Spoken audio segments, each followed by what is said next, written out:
Hello, folks, and welcome to this 10K celebration. I hope you're all doing great. Thank you so much for joining me. Let me move this here. If you all can hear me well, please say yes. I can see the chat. Hello, Rohit, Aziz, Extinction, Your Code Helper, Ankit Gupta, Ahoy Swappy. Welcome, everyone. Thank you for joining me. Yes. Cool. I can see all the yeses. Thank you. The one. Hi. Welcome. So good to see you all. This is a special week because we are celebrating 10K subscribers. Last time we did this live stream, I think we were at 3K and we had just celebrated our 3K. It feels like just yesterday when we were all like, yeah, let's go. And now we are here. 10K, almost gonna be 13K in like a few more minutes, I guess, which I'm so excited about. Thank you, Dawan. Hi, Ritu. So I will explain what we are doing today. This is primarily a Ask Me Anything stream today, but this week is a code review week, which means that I will be reviewing your React apps. A lot of you have already submitted your apps, so thank you so much. If you have not, let me actually share the link so you can submit your apps. Is it in the description? I hope it's in the description, but if it's not, let me just find it.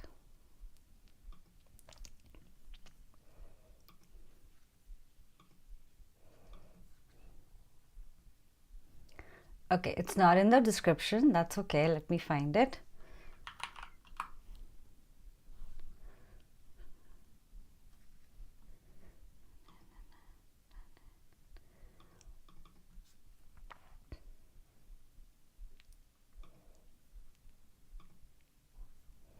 Okay, here you go.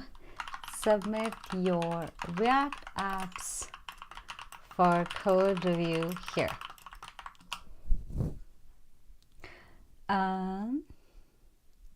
Congrats. Thank you, John Chow. Submitted a recent project of mine, so excited and waiting for the improvements and all. Yay. Okay, Rohit, let me see if I have your project in here. I do see it. Cool.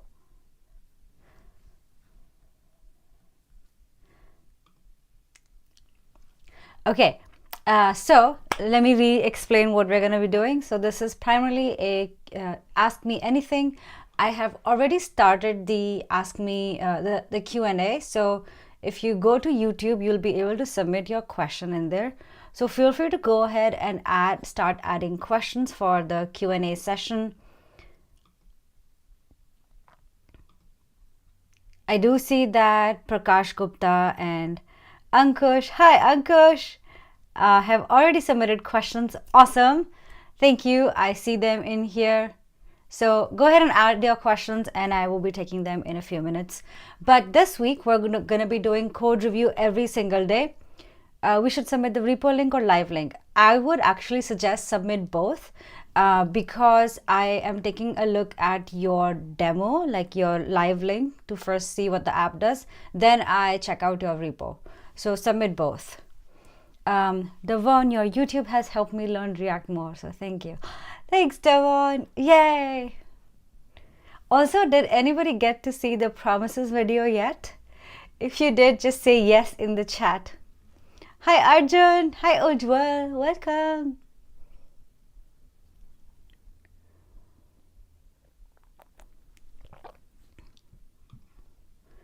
And I think I can see question and answers here. I probably can't. I can only see questions on YouTube. So if you're watching this on Twitter, come and join on YouTube and ask a question. Yes. Oh, yes, Soumya Samova. Thank you for watching. Rohit, thank you for watching. Been a while. Yeah, it's been a while. Do you still remember me? Of course, I still remember you, Arjun. You are our moderator. We should all remember you.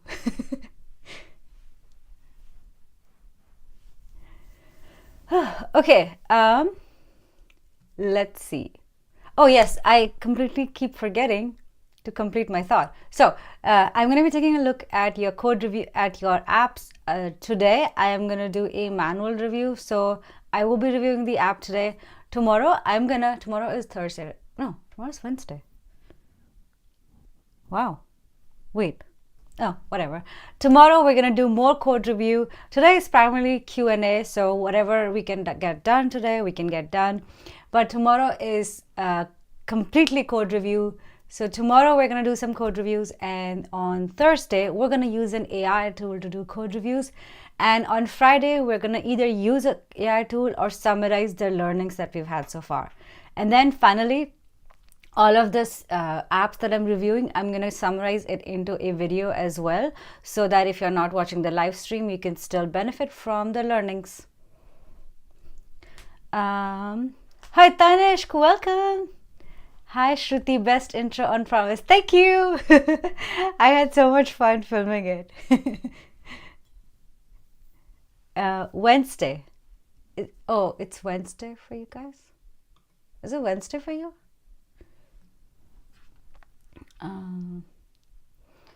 Well, by the way, will you be attending React India? I most likely will not be attending React India.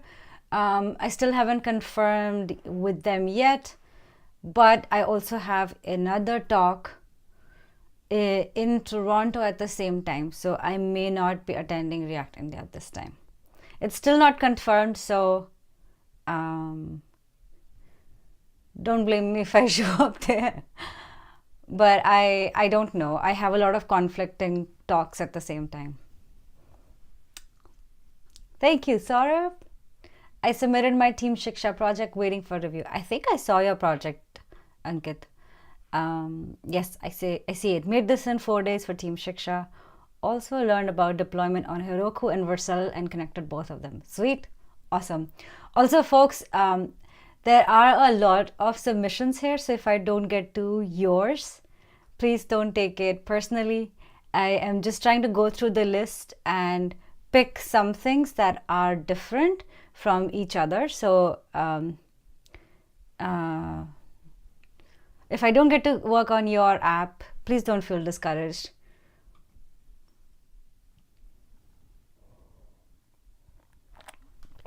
I'm also going to put the link in this chat as well.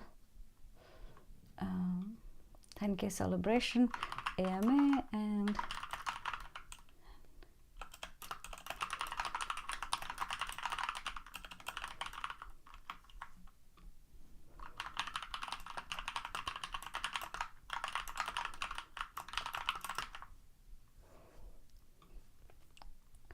okay, so let's go on with our questions.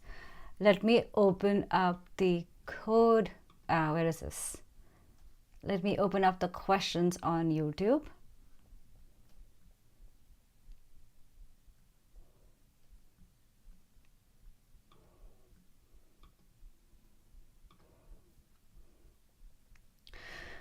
Okay, I know the Mon stack and now I want to be better in it so that I can be job ready. That's great, Prakash. I guess the question is how I can be better at it. Oh, Ankush, thank you. Yeah, let's go. Shruti ma'am's typing speed is crazy. Is it really? Thank you. I feel so conscious about my typing in videos. So, yeah, thank you, Rohit. I'm like, maybe I'm too slow. Oh, I forgot to mention.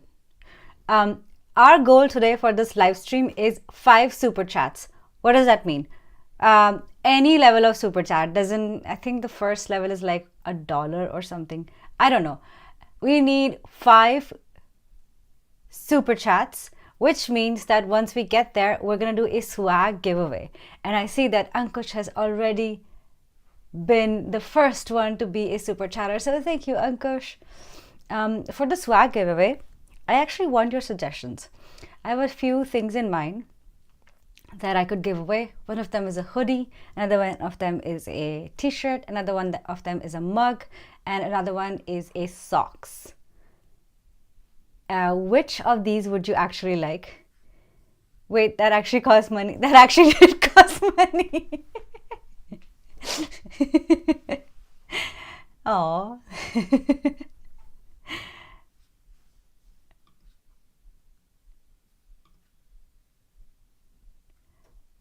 So, oh yeah, I'll start a poll. So, which of these swags do you want? I'm going to start a poll in YouTube. So, come and select. Oh, Ujwal, thank you.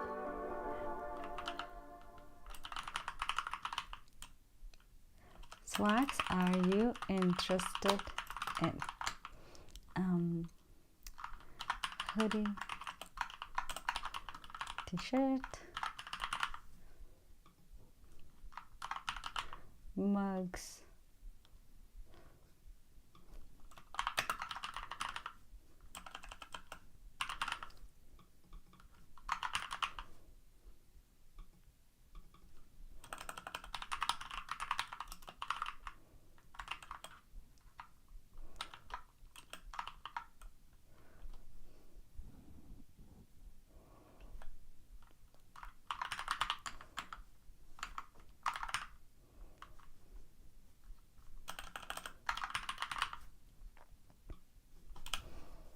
Okay, there is your poll.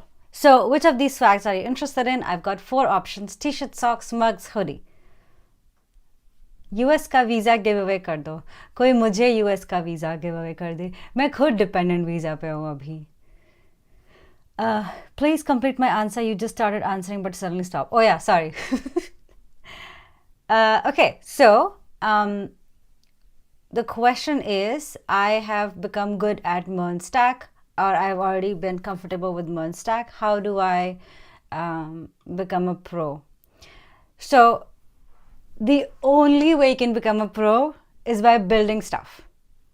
Whether that is React, whether that is AI, whether that is MERN-Stack, the only thing you need to do is build stuff. Prakash, if you haven't already submitted your app, let me see if you did. If you haven't already submitted your app, highly recommend submit your app. Once you build something, also make sure that it is like good quality, and how you can do that is by like code reviews, what we are doing. Also, not just like also code reviews, but you know, even if you cannot find somebody to code review your app, nowadays there are AI tools, so you can use AI to actually review your app. It's going to give you suggestions that are going to be really good, not 100% accurate, not 100% applicable to you, but it'll put you in a really good spot. So build something, get it code reviewed, and adopt those in the next app that you build or in your current app, and just keep building. This is the only way anybody can learn. And then when it comes to job application, honestly, it's just the numbers game at that point. Just keep reaching out to people. There's an art of networking when you reach out on LinkedIn. I actually made a whole video on it. It's on my channel. But don't send just cold DMs. Don't be like, hey, can you refer me to to your like office, or like to your work. People may reply back to that, but the chances of getting that noticed and chances of that getting archived is a lot more. Chances of that getting noticed is less. So instead, be the person. We actually did this we actually talked about this in a space on Friday. Be the person who adds value in the community. This way you get noticed, and you become this positive person that everybody would want to vouch for. For example, somebody that I can vouch for, who's actually right now in the chats list, is Devon. She's been here every time I live stream. She always comments on my videos, on my YouTube, on my like Twitter stuff. So I know that she is somebody who I can count on. And so I know that she adds a lot of value. And so that is a person that I would love to refer, right? Shout out to Devon. Thank you for being an awesome member of the community. So it's like things like that. And I've never met her in person. So like, be the person who adds value to somebody and be the person who um, is present.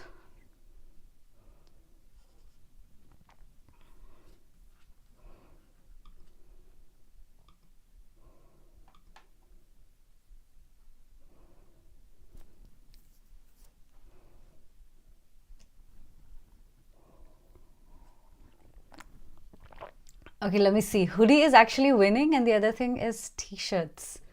Wow. No, that's really cool to see that nobody wants socks and mugs, which is the same as me as well. Actually, I like socks more than I like t-shirts, and maybe that's because I have too many t-shirts now. All right, next question. Um, where are you from? Oh, I love this question because I'm from all over the place. So, I was born in India. I was born in New Delhi in India. I lived there for 5 years, after which I moved to Chandigarh. I grew up in Chandigarh, and which is in Punjab, North India, and I lived in Chandigarh until grade 12. After which I did 8 months of college in Delhi. I moved back to Delhi by myself.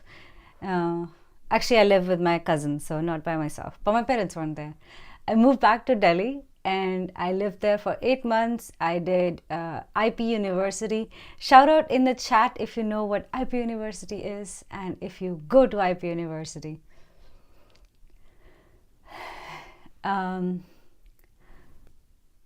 Yes, and so I did 8 months there, after which I moved to Canada, and I lived in Canada. I did my undergrad there. I worked there. And shout out if you're in Canada. I was in Vancouver, and after working there for 3 years, I decided to move to the Bay Area. So then I lived in San Francisco for 7 years, and then I decided to move back to Seattle in the Pacific Northwest. And now I'm in Seattle. I completed my undergrad from IPU. Oh, cool! Indraprastha University. One of my close friends is studying law from it. Cool. I kind of want to minimize this bowl. Tech kit chahiye. Oh, that's a good idea. What comes in a tech kit?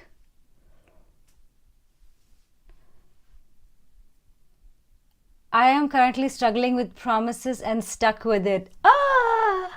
Guess what? Please share some tips on how to be better at it. I feel really stuck. Guess what? I literally just released a video today. It's gonna be the first video on my channel, Wrinkle, so go find it. Shout out to Devan. Devan, yeah. I like mug. I can use it in my live stream for casual shoutouts. That is true, Ankush. Thank you for the shout out, Shruti. Love your comment. Oh, Devan, thank you. I love your energy, your presence, your enthusiasm, your optimism. Thank you for being a valued member of the community. I have a dozen black t-shirts. I can courier them to you. Actually, why not? I've never seen Ankush live streaming. Ankush live streams.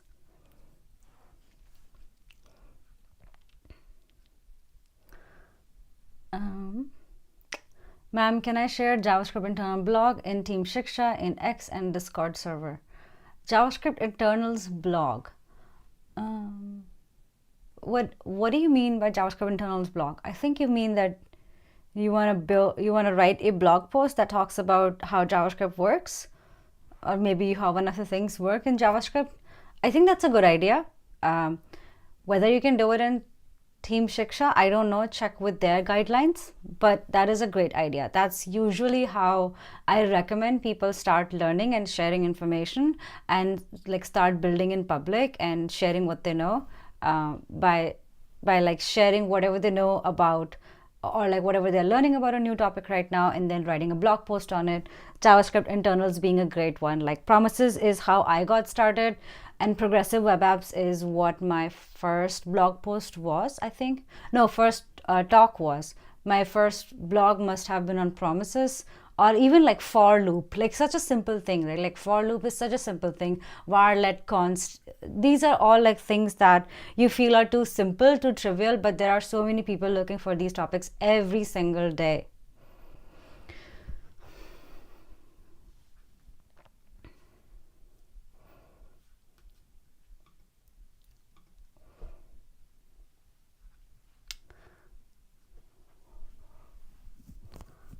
Waiting for your Hindi accent, ma'am. Seems like you forgot the Indian accent, haha. Punjabi ਆਉਂਦੀ ਆ ਤੁਹਾਨੂੰ? ਮੈਨੂੰ ਪੰਜਾਬੀ ਆਉਂਦੀ ਆ.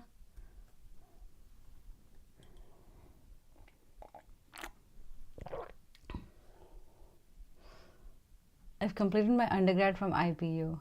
Oh, which college did you go to, Ankit?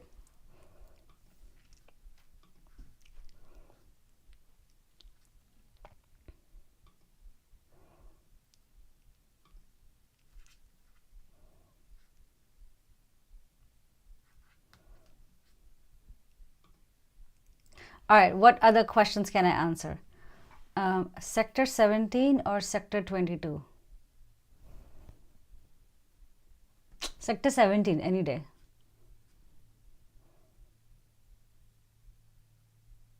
But Sector 17 is dead now, so I don't know. Maybe now Sector 22.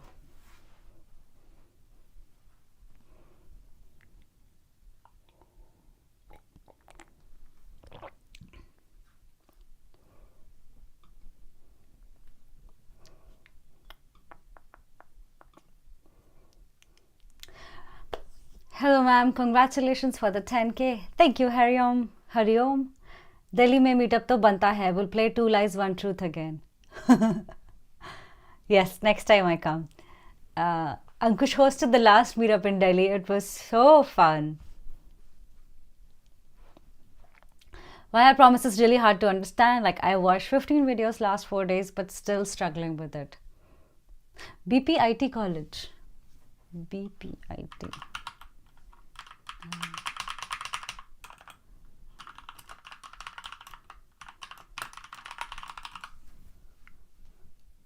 Oh, I know this college.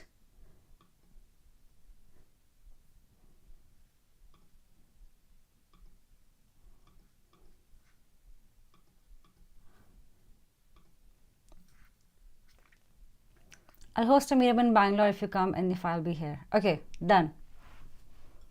Have you added the YouTube live bot? No, what is that? Okay, I'll answer Wrinkle's question first. Why promises are really hard to understand? Like I watched 15 videos last 4 days, but still struggling with it. Promises are really hard to understand because they are a complicated topic. It took me a while to understand them too. And I would be lying if I said like, oh, like this is like so concrete in my mind. It is a complicated topic. There's a lot of stuff. There's a lot of like,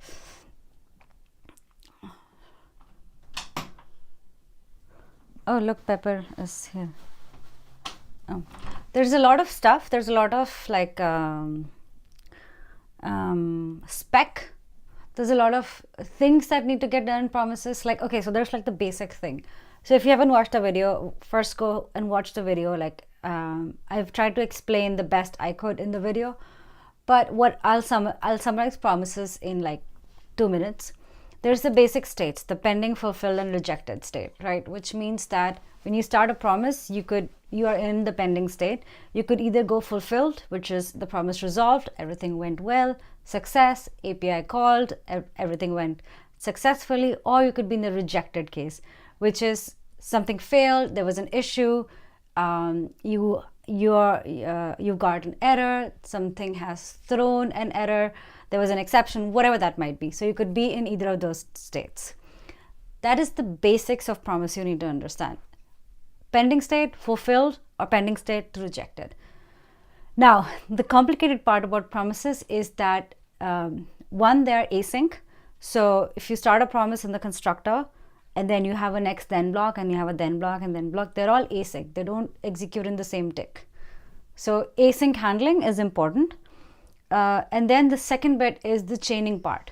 So for that, just remember that if you start off with the result in the main promise, like for example, let's say you're fetching an API, You start off with a result in the promise. You have like get users. You pass that down to the chain. Okay. So typically you pass that information to the next then block, which passes it to like, which does some processing, maybe calls like profile pictures, then calls the next then block, and so on. So the data actually flows down the chain, and you have to remember that if you're doing your custom implementation of promises, which is something that gets asked in interviews, but also when you see like console.log result being logged and you wonder where that's coming from up the chain. So to summarize, promises, 3 states: pending, fulfilled, rejected. Promises are async, and promises have chained reaction. Chain reaction? No. Promises can be chained, which means if you pass on a result at the top, it can be processed and that result gets passed down the chain. That's the basic of promises. I went into this in a lot more detail in the video. It is on my channel, so go check it out. It was released this morning, so it'll be the first video on my channel. Check that out. But it is a complicated topic. It is an important topic because promises are used everywhere in JavaScript, whether you call an API, whether you have to wait for an async task to complete.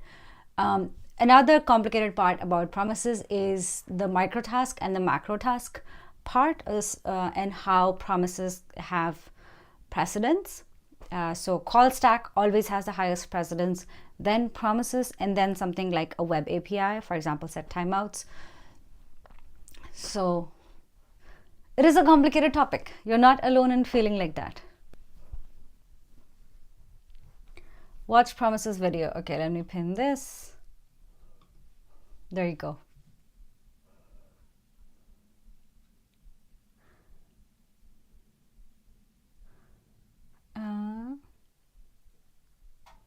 All right, what other questions are there?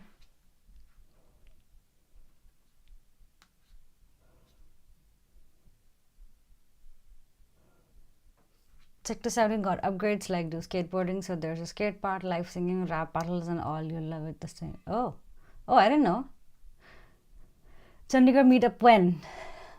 Chandigarh meetup soon. Okay. All right, what's the next comment?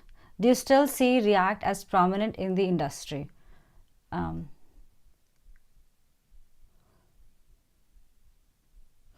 Yes, totally. So, okay, I do not know what 5 years down the line will look like.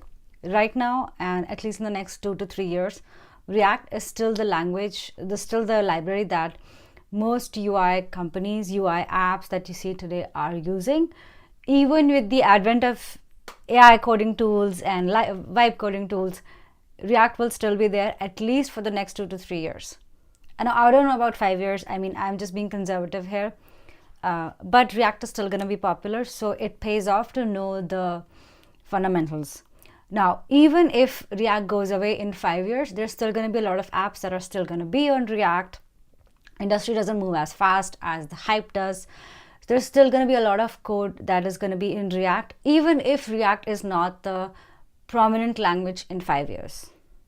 So what I would suggest is pick a library that you feel comfortable with, whether it's Angular, whether it's React, and understand how rendering works in it, how state management works in it, how you can optimize performance. Those are basic things that you can take from one library to another. So even if you're an expert in React today and tomorrow React goes away, you can still take those fundamental knowledge to a new library that either comes or to a different tech stack that the company may have, like Angular or Svelte or whatever. There are some differences between them, and when you understand the fundamentals of one language, you'll be able to appreciate their differences a lot more.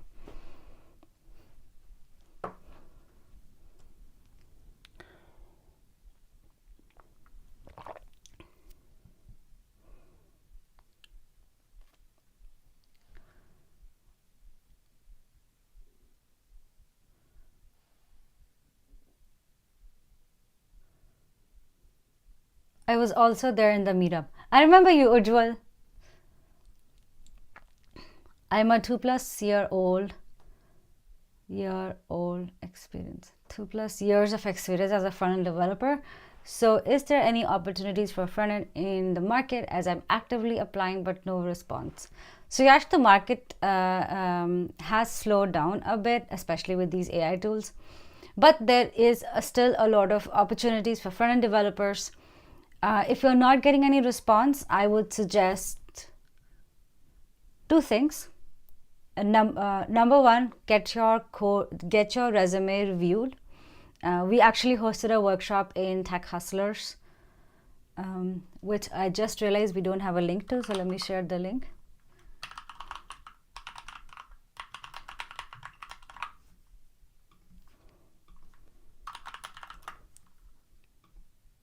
I'm actually going to add it in the description. Join Tech Hustlers. And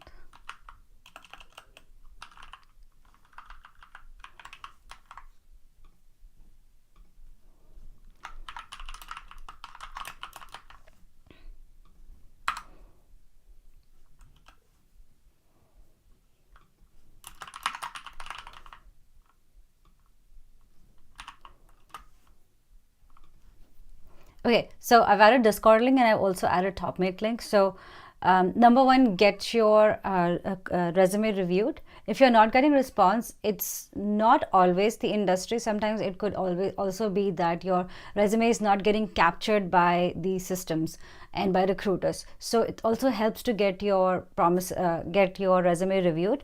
Make sure that you're highlighting your skills. Make sure that you are standing out. Make sure that you're adding information about what your achievements have been, as opposed to just what you learned.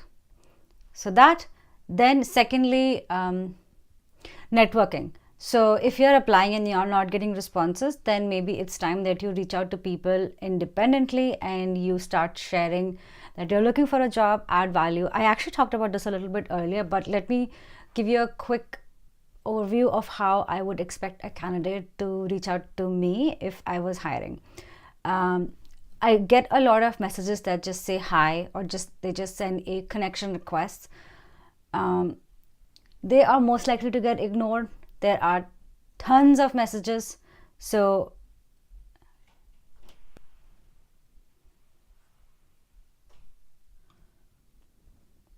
okay, we're still live, right? Okay, cool. There are tons of messages, so your message is likely to get ignored if you're just sending a hi. But what I would do is, let's say that there is a hiring manager in your connections and you want to reach out to them to see if they can refer you to a job. First things, I would check if they have a recent careers posting that they have shared. That makes the job so much easier. That increases your chances of success if they are already hiring. So what I would do is open your connections and then look for anybody who has the hiring profile. That is going to be your easiest point of contact. So once you have reached out, once you have found out those people, tell them that you've noticed that they're hiring for this position. Make sure the position aligns with your requirements. Don't let the hiring manager do the job. You do the job of finding a role that works for you. So find a position from their careers page and then link it to them and tell them that this is a role that you're really interested in applying. Your experience in A, B, and C at this, and this has helped you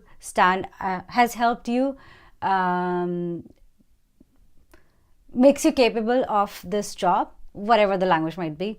Get ChatGPT to write the language, and makes you capable of this job, and that's why you're really interested in this. Would they be willing to refer you to the appropriate hiring manager or to the recruiter, or you can ask them who would be the right person to talk to about this job. That message itself takes care of, number one, what your skills are. Number two, the job posting itself, so they don't have to do the job of like finding the recruiter or like finding finding a job posting that works for your resume, for your skills, because nobody's going to do that. So do the job for them and you'll have a lot more higher chances of success. Now, it's possible that you don't have anybody in your connections who has a hiring badge or who's hiring. So then reach out to hiring managers or recruiters. So hiring managers and recruiters are a lot more likely to accept your connection request and refer you to a job, as opposed to engineers or like other types of employees. Why? Because these are the people whose full-time job is to look for other people. Like recruiters, they are like the best people to add to your network, because their full-time job is to find somebody like you. So find these people and then look for what they are posting. Like sometimes they'll be posting like, I'm looking for a front-end developer, or looking for like somebody new, or like looking for a developer advocate, or whatever that might be. Find the right kind of people and send them the right message. That is literally the crux of networking. Find the right people, send them the right message. And sometimes the time is not right, so just keep applying. It's all a numbers game, honestly. Especially right now, like the market is a little bit unstable, so just keep applying. A lot of people are having trouble right now, but you'll get there.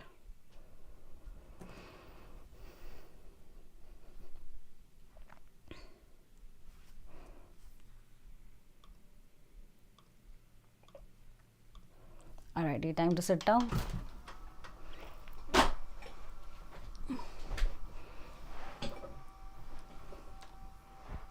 Also join active Discord communities like Team Shiksha. Yes, where a bunch of devs are working together and all scanned by hiring managers and startup founders. Yeah, totally.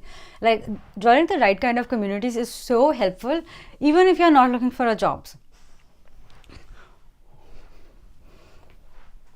Ma'am, today is the worst day for me. I lost an on-campus opportunity from Cisco. I just forgot to register the on-campus registration link. Oh no, that sucks. I hope a new opportunity lands for you soon, Wrinkle.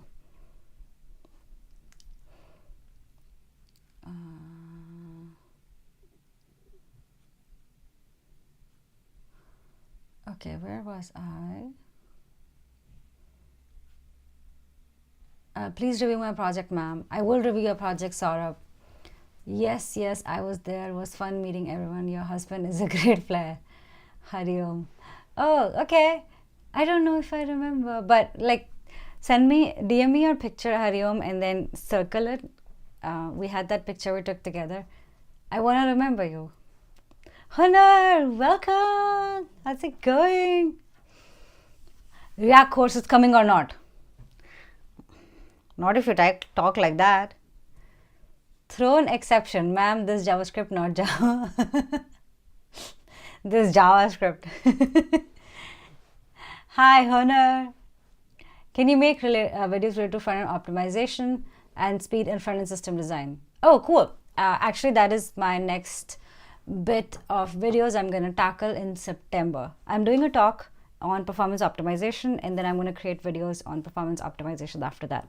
So actually the way this is going to work is React course is coming. I'm making a Netflix course.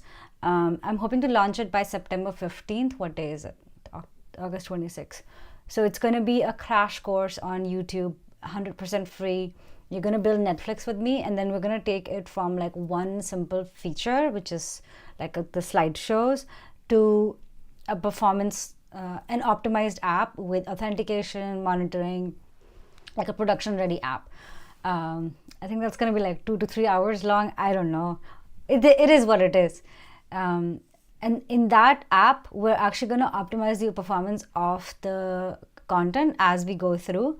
So that will be a great hands-on experience to see. Kostub.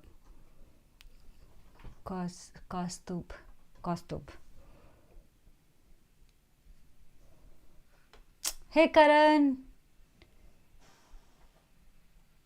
Please review my project, ma'am. Saurabh, please don't spam. Hunar is alive. Haven't seen you much active. Maybe because Shruti isn't much active. Even now, React is the one that will and is too big to fail.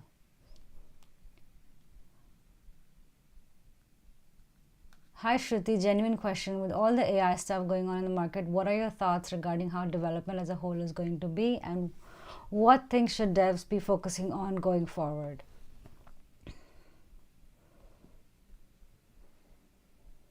I think I made a video on this.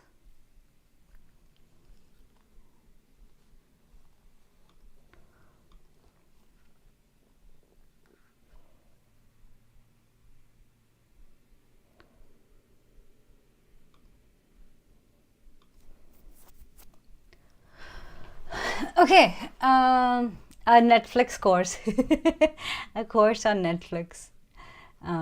Okay, so what are your thoughts regarding how development as a whole is going to be, and what things should devs be focusing on going forward?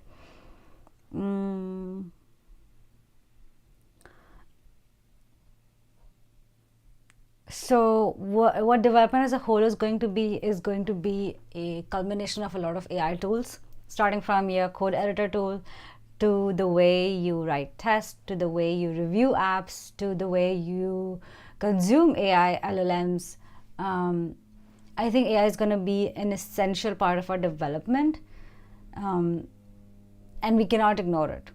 So it is better that we start incorporating AI and start learning how to build with AI, and how to build with not just the AI apps, not just the AI tools like code IDEs and code review tools and like vibe coding tools, but also how to integrate with the AI systems, LLMs, RAGs, vector DBs. So becoming a kind of like a full like incorporating AI in your full pipeline, I think is going to really prepare you for the future, because we are becoming AI developers. All of us are going to be AI developers, whether it's in the front end, whether it's in the back end. So, or whether it's just maintaining the apps that AI has built, like vibe coded. So, how can you stand out? Number one, fundamentals. Like I say this all the time. This is regardless of whether AI is the popular thing or React is the popular thing. Fundamentals. Know how an app renders, know how to optimize the performance, know how to track metrics, and know how to work with any language beyond the one language that you know, whether it's React, whether it's JavaScript. Do not get tied to a technology, because that technology is going to go away. And in the future, AI is going to be able to write all of the code for us. So we as humans are going to be people who are going to be reviewing the code that AI writes, or maybe fixing the code that AI writes, or maybe writing completely brand new applications. And we're going to be building the systems for AI. So fundamentals. Focus on that, but also focus on how you can incorporate AI in the entire pipeline of your software development cycle today.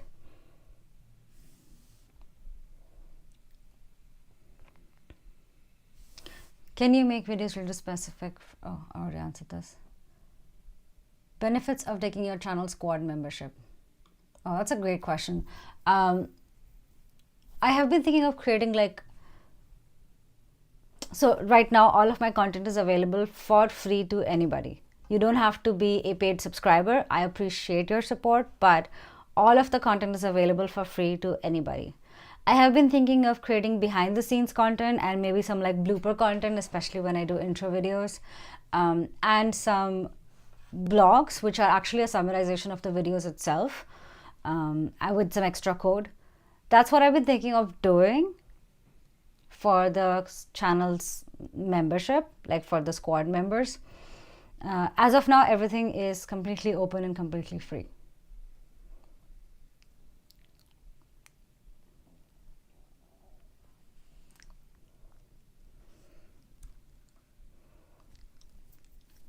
The saddest one is your resume might be judged by an AI and ignored. Yeah. Anas, welcome. So happy for 12K celebration. Congratulations, and many more milestones to come soon. Thank you.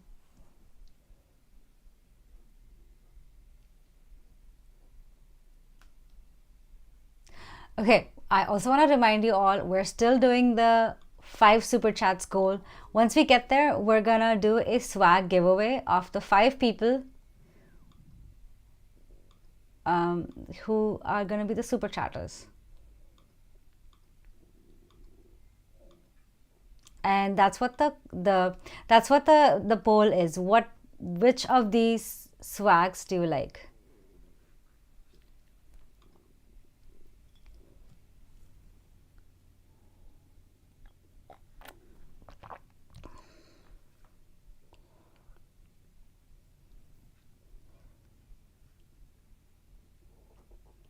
See ya, Arjun.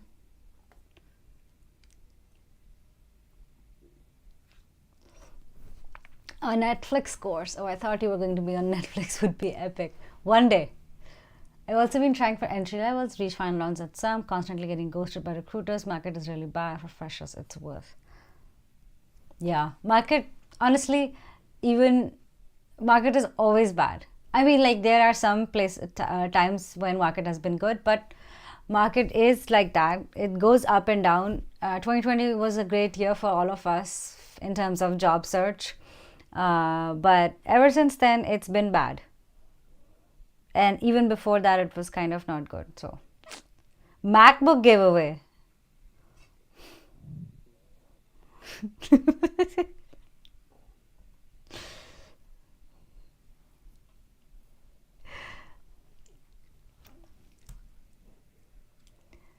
Life of Shruti, your favorite tech creator. Is that a video you want or oh, Netflix app? I mean Netflix thing. Any chance of video on UI UX? Kamal, what do you want to specifically see in UI UX? I've gotten this question before as well, and I wonder like, what would it entail? What is the point of vibe coding if I have to hire a dev to maintain it? How can front-end developers start integrating AI features into their apps without being like ML expert? Ooh, great question, Hamza.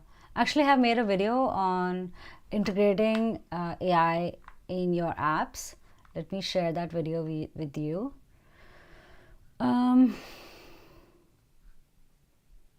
Okay, I'm actually going to share this playlist, all right? Because in this playlist, I've also answered the question, can your job be replaced by AI? Which some of you have asked.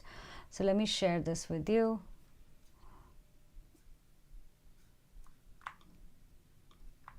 And in this video, I also talk about like what are AI agents, how to build an AI real estate app. So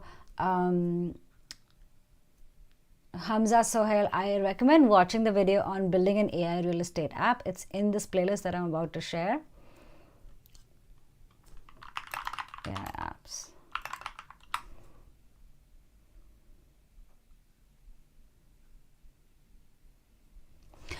So what I recommend is the way to get started is integrate with an AI service, an AI LLM.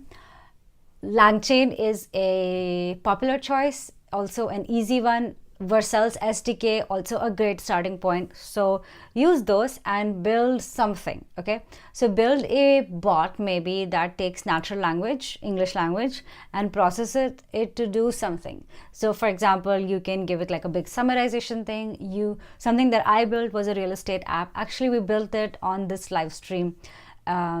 In January and February. So what I did was I took English language and I would convert that into a question, and then I would convert that into JSON using OpenAI, and then I would send it over to the API of the real estate provider that I was using, which was Zillow. So then it would give me back information, and then based on that, I would be pulling recommended properties from a list of properties that I've stored in the database by using vector embeddings.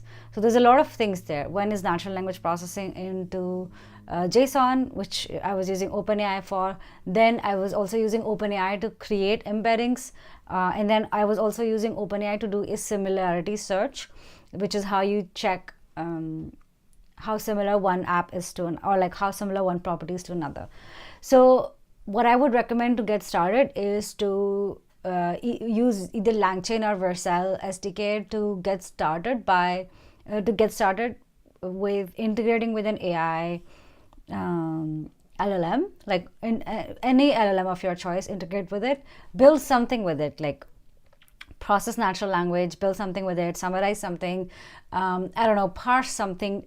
Do anything that you feel interested in, and then as you do more and more, you learn more and more. Like when I started, all I knew was that I wanted to parse natural language into JSON, and OpenAI was like LangChain actually provides the wrapper around it, orchestration around it.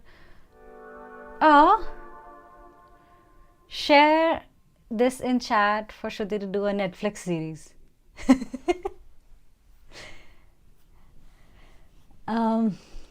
What was I saying? Oh yeah, so integrate with an LLM service and use it to build slowly, but think of some idea and just start there. If you cannot think of any idea, then a chatbot is a great starting point. All of these apps that you see, like OpenAI, I know, like ChatGPT and Claude, they're all chatbots, really, right? So, if you cannot think of anything else, just start building a chatbot. It helps you understand how to get streaming data, which is something that we haven't worked with a lot, and like understand how uh, to uh, uh, to avoid hallucinations, understand how to like build when there's an error, which is very common. um, so try that.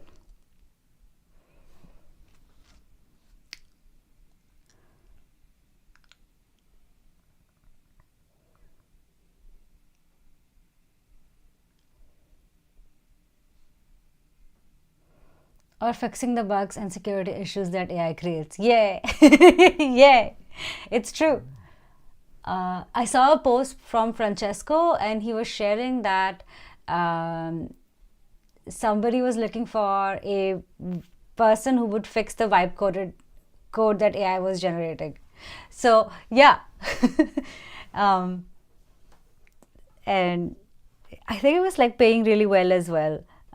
Francesco said he would charge 250K for that, but the job itself was paying really well as well. So uh, there is hope. We're not going anywhere.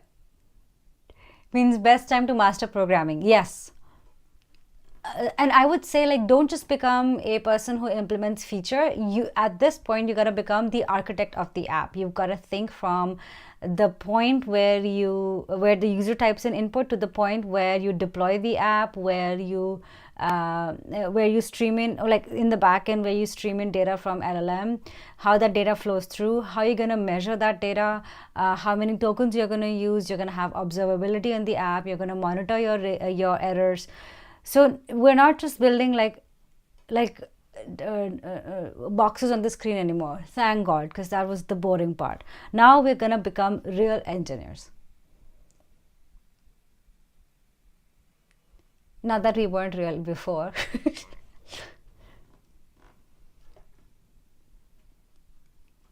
Soon 13K celebrations. Yeah.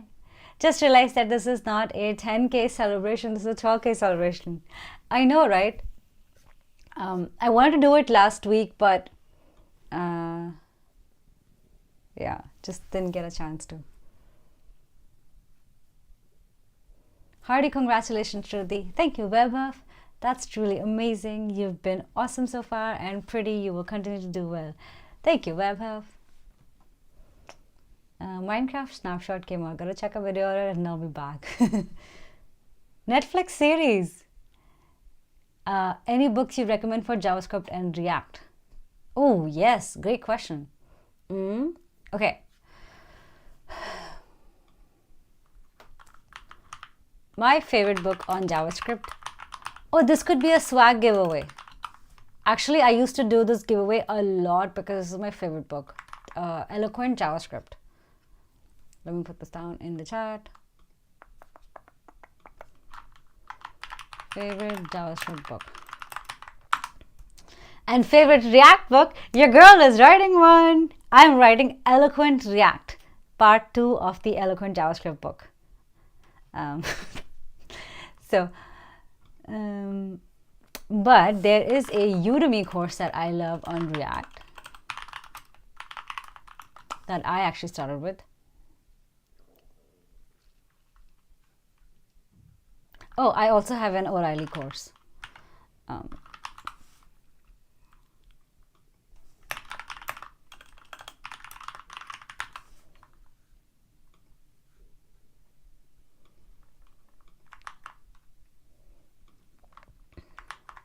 Okay, where is YouTube? O'Reilly React course. This is the course that I built. And this is made with practical experiences in mind. So this is going to help you get ready for job interviews. But there is a course that I did, which was by Steven Ryder, I think.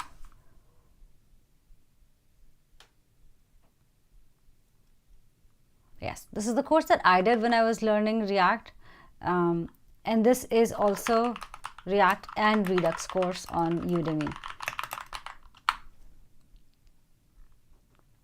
And I like those. Which keyboard you use? I use this one. It's a Keychron K2. Is it a K2 or K9? K2. I love this keyboard. Best keyboard ever.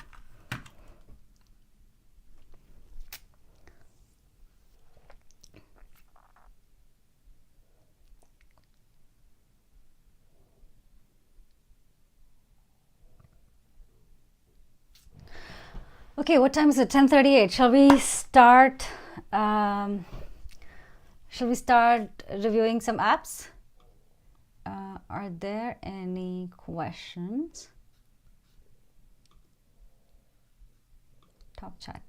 Okay, we need 2 more people for the super chatters. And then we're going to do it giveaway. And then I'm also going to include books in it as well. I have not added that in the poll, but I will have books as well.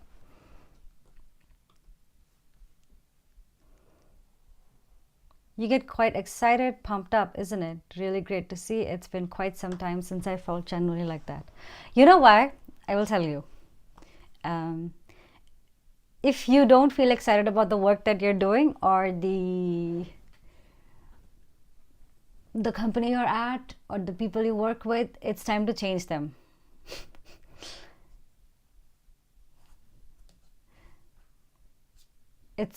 I know it's easier said than done. And honestly, I was there too. Like, I would dread going into work and keyboard giveaway kar do. Oh, that is a good idea. I could do that. Is it on Amazon? Let me check. Keyboard. Keychron. Yes, it is on Amazon. ठीक है. 5 super chatters पे keyboard giveaway. How about that? I think everybody will love this keyboard. This beautiful keyboard will be given away when we have 5 super chatters and we are only 2 more to go. How about that? Okay, so yeah, I was saying, if you don't feel passionate about the work you're doing, it's time to change the work or the company or the stack or the people that you work with. And I can 100% vouch to that. You are feeling unmotivated, or you're feeling depressed, or you're feeling burnt out, or you're feeling unappreciated because the environment that you're in is not the kind of environment for you. I know it comes with a lot of, I know it's not that easy to do. A lot of people have a lot of different commitments because of which they cannot leave their job, they cannot switch environments, they cannot go to a different city. All of that is true. But all I want to tell you is that it's not you. It's not the fact that you are not made for this industry or that you are not good enough. It's just that you're not in the right environment to grow.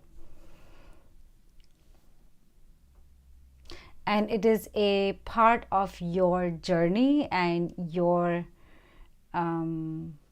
finding and discovery that you have to find the place that you find the most reward in, the most fulfillment in. So people have asked me this question a lot, like, why did you leave your 9 to 5? It was because of this. I have not shared this publicly anywhere, so now I'll share this. I was feeling burnt out so much in my jobs. Not jobs, but at least my most recent job. And it was a great company. Slack is amazing. People working there are smart. People on my team were great too. But it was not the right environment for me, and it was not what I wanted to do. What I noticed is, like, as I was giving conference talks and I started building some videos, and I started writing books, I really enjoyed sharing my knowledge and teaching people and learning what I wanted to learn and sharing and doing something that I wanted to do. I wanted to be my own boss. I did not want people to tell me like today our leadership said this, so let's go and change everything, or like, let's build this product because our leadership is doing this. Something that I did not even find the reason to do.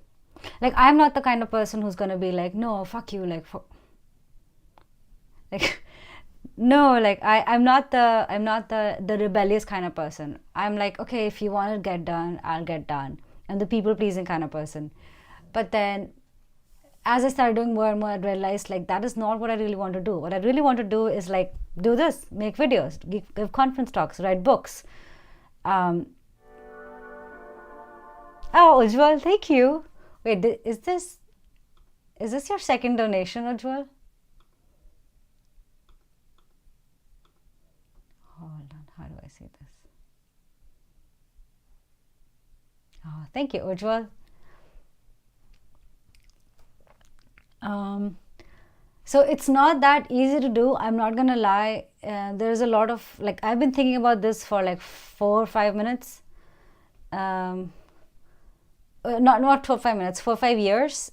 It's not that easy to do, like to quit your 9 to 5, especially if you have a lot of commitments, if you have kids, if you're married, if you're not financially stable yet, if you just bought a house and have a huge mortgage to pay. So, but ultimately,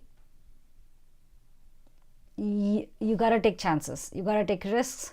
This was a risk that I took, and I'm so happy. I've left my 9 to 5. I left my 9 to 5 job in April. It's August now, and honestly, I wake up every single day being so happy, so excited to like get to work, and like this doesn't even feel like work anymore. This is like my passion project now. Um, does it make me as much money as my 9 to 5? Heck no. But am I much happier than I was in 9 to 5? Heck yeah. And maybe it doesn't make me as much money today, but in like a few months down the lane, maybe it will. So, but I am much happier. Even though I'm working a lot more than I was in 9 to 5, now I'm not working 9 to 5. I'm working like 11 a.m. I wake up whenever I want to. I wake up at 11 a.m. and then I go until like 1 a.m., 1:30 a.m. in the night. So I'm like working all day long. Even though I'm doing a lot more work, I feel much more passionate about the work that I do now.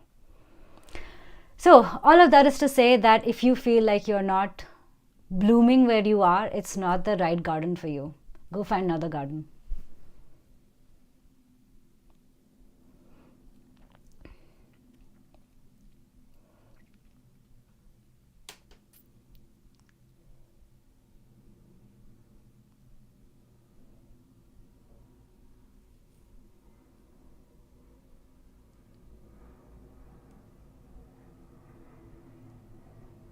Who will get the keyboard? Who I also want to be my own boss. Who will get the keyboard? I'll actually do a giveaway of the people who have been the super chatters. Um, so once we reach 5 super chatters, we'll do a giveaway of, or at the end of the stream, if we reach 5 super chatters, I'm gonna do a giveaway of the super chatters. But I think there's like I think it's just the 2 people who have contributed. So why don't we do this?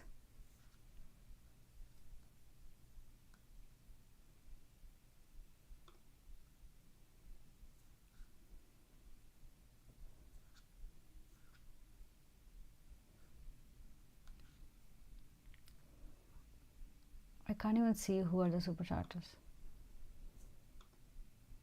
Oh, there it is. Yes, so we'll do a giveaway to the super chatters, which is Ankush and Ujjwal right now. So, whoo, look at that.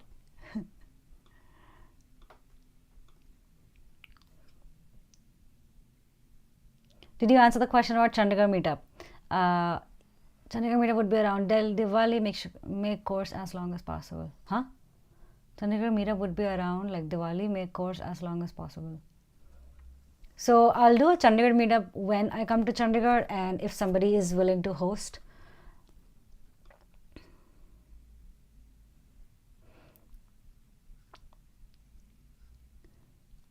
I also want to be my own boss. It is the best. It is not the easiest, but it is the best. Beep, beep, beep. What you just said? I didn't say anything. Really good talk, Shruti. Of late, I have tried to stick to a commitment of upskilling at least 1 to 2 hours per day, if not every other day. I have sacrificed quite a lot, hoping all of that it works. Yes, that's exactly what you need, Vaibhav. A little bit every day goes a long way. Okay. Okay. Something that I have realized recently. Um, I think when we look at these like amazing people, we think like, holy shit, like these people are so amazing, and like I'm never gonna be there, and like I don't know if I can ever be as successful as them. But if you look at their daily habits, it's the micro decisions you make every day that change your trajectory. For example, you're like scrolling on Instagram every day, right? And maybe these people do too. So I'm gonna give you an example of like Cal Newport. If you don't know who Cal Newport is, he's the author of the book Deep Work. If you have not read the book Deep Work, holy shit, what an amazing book. That should be part of the giveaway.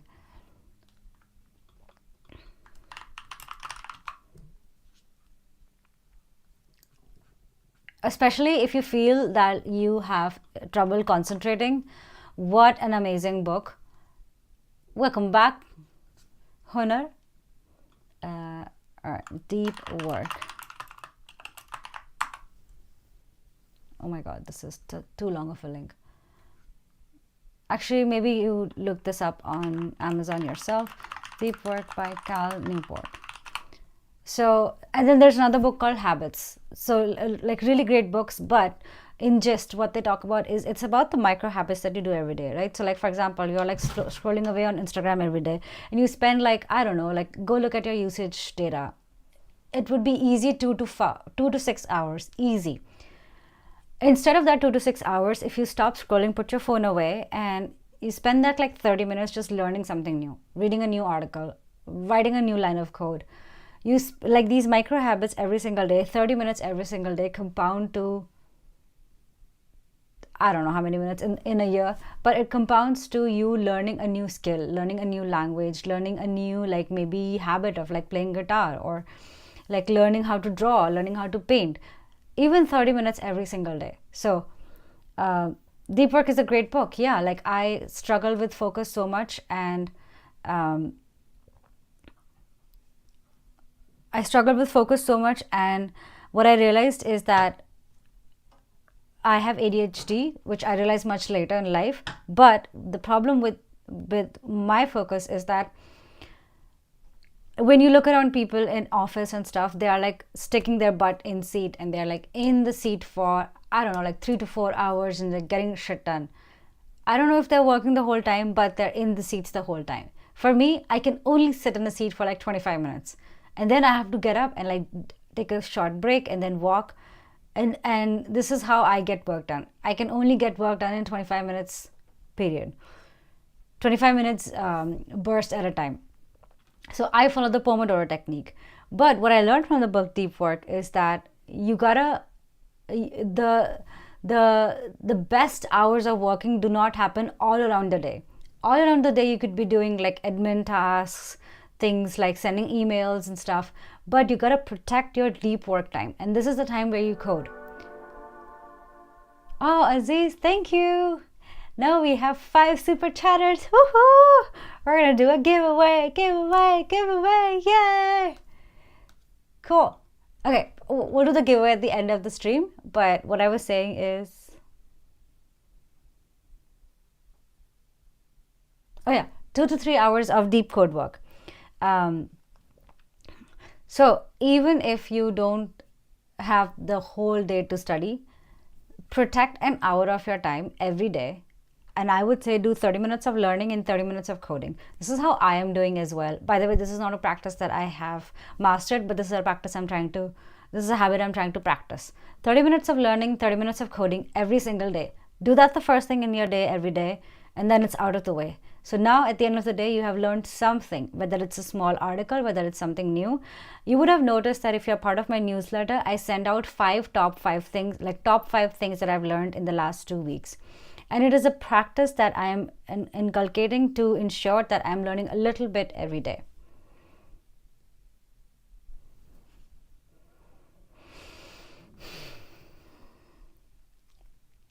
Is DSA important for front-end development role? Yes.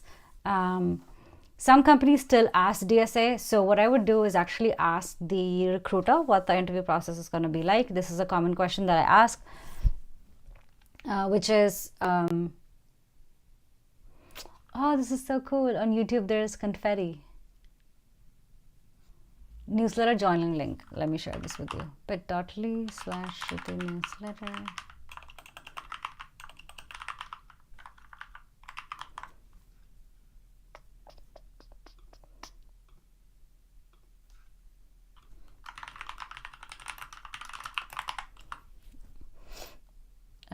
That is the link. I'm also going to put it in the chat. Join newsletter. By the way, you can also book a one-on-one with me, and I've put the link in the chat, in the description as well, which is on TopMate. Have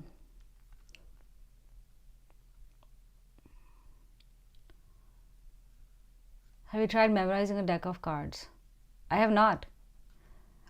Have you tried that, Ujjwal? But I took almost 1 to 2 hours in solving one lead code hard. That's fine. Like, okay, so the thing about lead code is that you will start off by spending 1 hour, but there is a technique to doing lead code. Okay, we actually talked about this in one of our live streams with Neeti Gupta, who is a Microsoft software engineer. So this is where we talked about like how to do DSAs and how to do lead code questions. So if you're spending 1 to 2 hours on the same question, you're actually wasting your time. Instead, what you got to do is spend like 30 minutes, 40 minutes, think about a solution. If you can get the solution, take a break, read the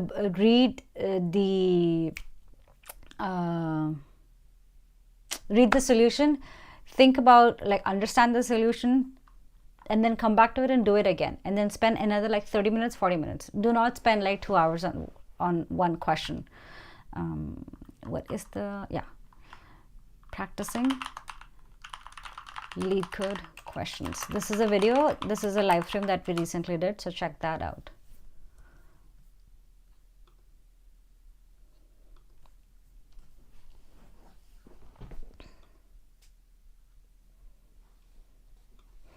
Thanks for sharing, Aziz. Okay, I really want to review an app, so let me see if I can get one going on Code Sandbox.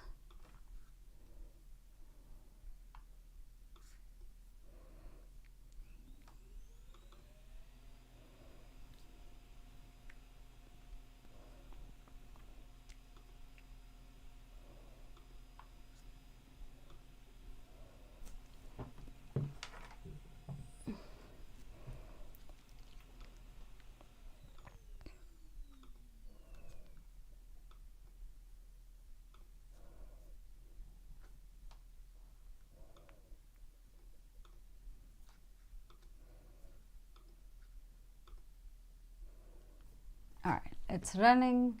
Gautam Arora, welcome.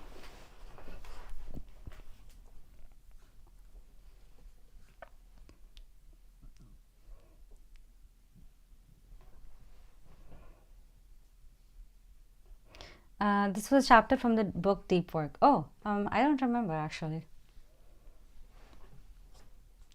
All right, what other questions are there? Meanwhile, this is running. Oh wait, what happened?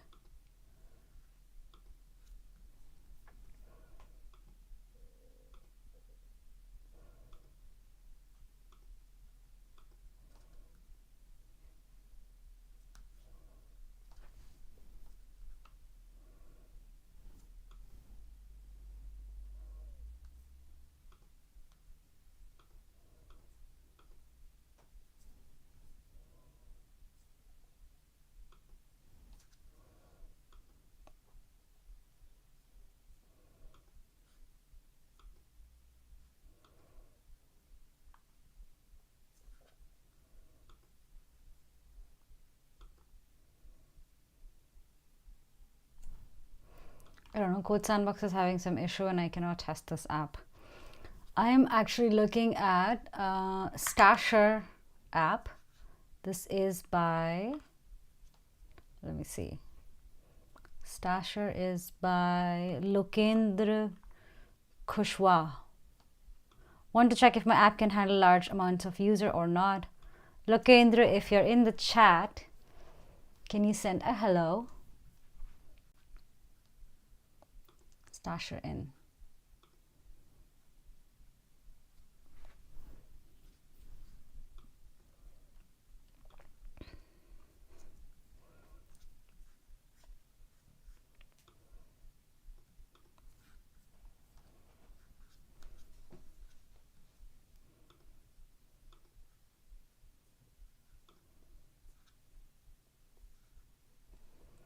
Screen share. Yeah, I'll share the screen. So once it runs, but I'm having trouble with Code Sandbox not running this. Hold on, let me just share my code and let me just share my screen and see what we see. All right. Screen share. Okay. Okay, do you see my screen? You see my screen now? Cool. But now I can't see you guys. Oh well. Hold on, I'm gonna change this so I can.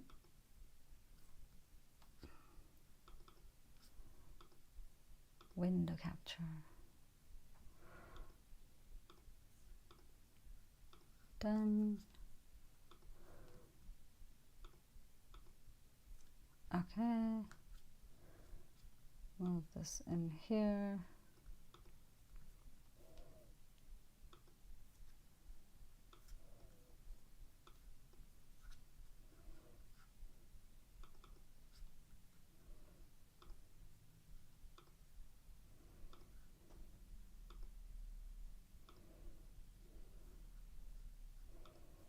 All right. Maximize. Cool. Okay, so you can hopefully see this. This is probably too like zoomed out. So I'll zoom in when I open the code.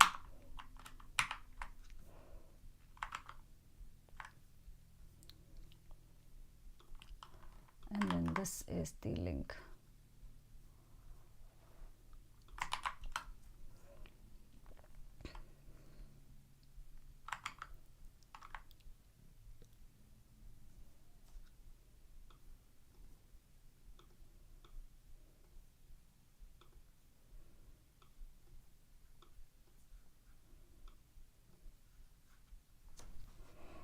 All right, cool. So this is the app that we're going to review. This, oh, invalid environment variables. Okay, never mind. That's okay. We're just going to review the code without actually running it ourselves because we have the app running right here. So this is an app that has been submitted by Lokendra, I think. Lokendra Kushwaha. And he wants to check if his app can handle large amounts of users or not. So first, let's review the app.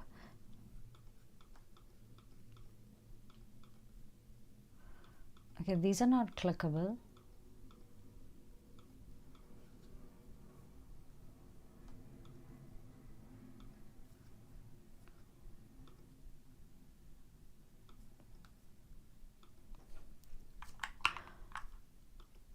I think this is just an image. What I would expect it to do is actually be clickable.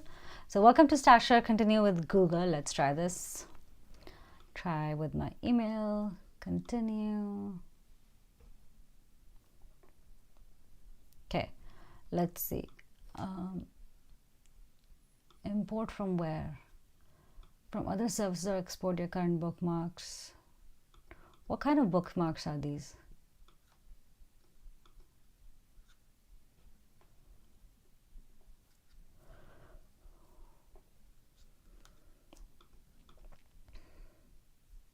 Okay, let's see. Test folder, color this, description, testing which bookmarks I can add.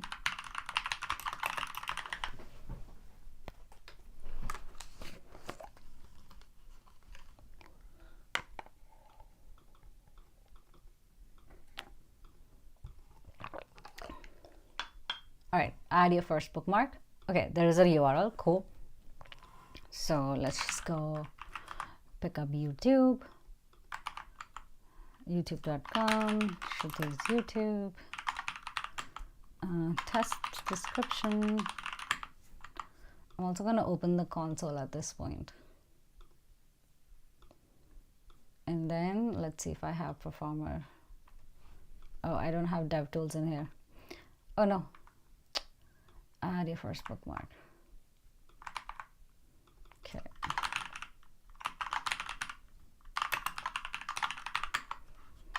Test description. Oh, there's a problem here. Okay, so I use tab and I should be going to the cancel button, but the focus is kind of lost and I don't know where it is. When I click cancel, like when I hit tab, I don't know where the focus goes to next. So that is a problem. It should actually show me an outline around the cancel button. I think it is on the cancel button, but I don't know for sure. And I think now the focus is on create bookmark, but I don't know for sure. So if I hit create bookmark, there you go. Yeah, the focus is kind of lost. But I do like the card structure. This is really cool.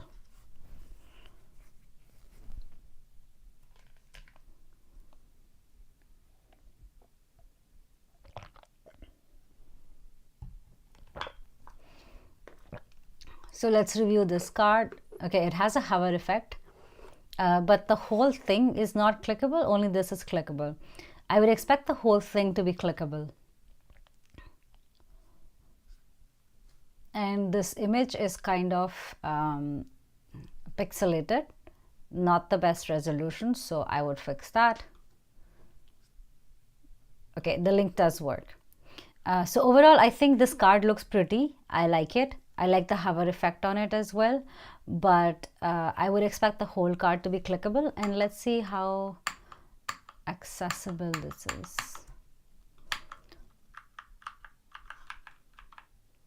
Okay, so it seems that the card's title and the card itself is separate.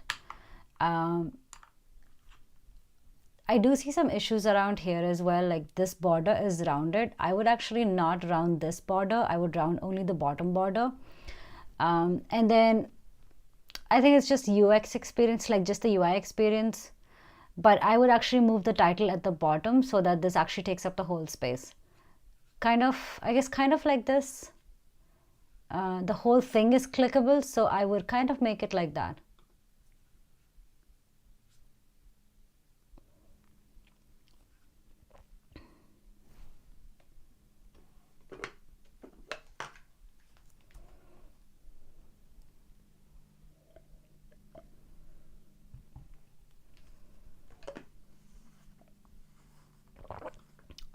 Okay, but it is nice that it is actually, that when I click on it, actually it takes me to the link instead of opening the card, so that is a better user experience. But this page is not very accessible, so if I click link, okay, that works. But the focus kind of gets lost, so some accessibility concerns in here.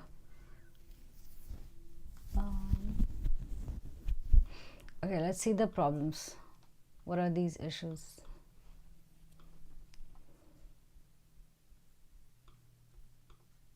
Oh my goodness.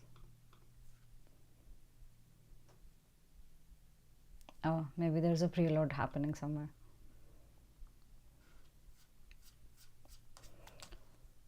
Okay, overall I think looks fine. Let's take a look at something else. Edit folder. Let's go back to Stasher. Okay, I've got one folder, one bookmark. This is nice. I would also expect them to be clickable as well. Anytime there's like an app or icon like that, people expect to click on it. So this should be clickable as well. But okay, I think overall it's fine. The UX experience, looks like there's a really big height here, so I would fix that height as well and maybe just move it at the bottom, but only up to the height of the viewport instead of all the way here.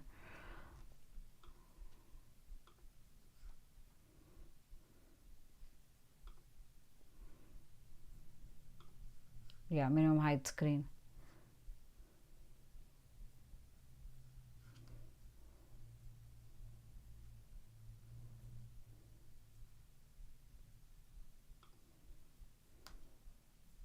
This is the problem. The height is actually applied to the section. It should be applied to like here.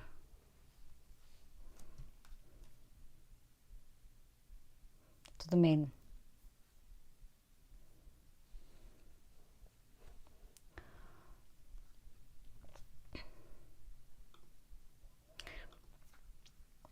I don't have the, I wish I had the React DevTools installed, but I don't. So let's take a look at the accessibility tree.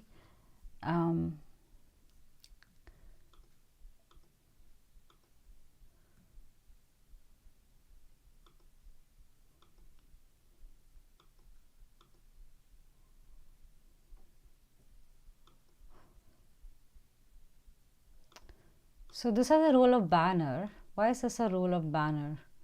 Class is this.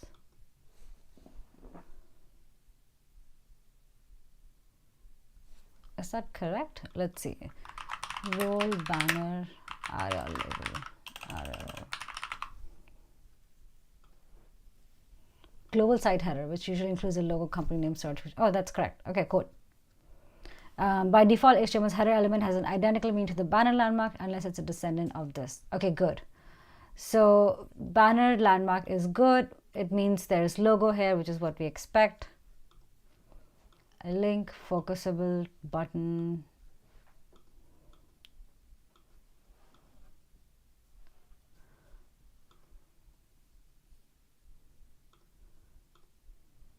All of this looks good. Static text, total bookmarks. It is missing some context, like total folders, import, export, your bookmarks. Your bookmarks is fine, but it is missing some context in here. For example, it says static text. What does total folders mean? So you would need to give some ARIA descriptions. Oh, thank you, Anshuman. A giveaway. We're gonna do some giveaway. We'll do some giveaway at the end of this code review.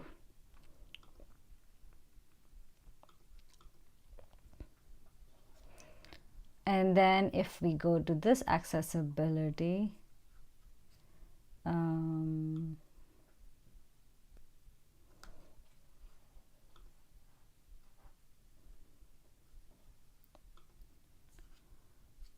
ARIA labeled by is not specified. I think overall probably there's no ARIA tags added. That's why the accessibility is pretty minimal, pretty low. So this needs a ARIA, this needs an accessibility pass for sure.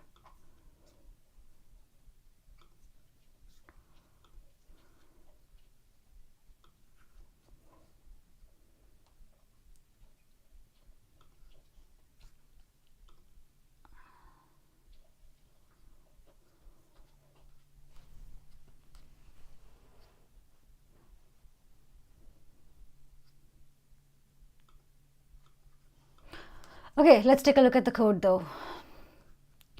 I have already set up this code in Code Sandbox, but it's not running. There is some issue. I think the problem is because I don't have the right credentials, MongoDB credentials and stuff. So I'm not going to bother setting them up.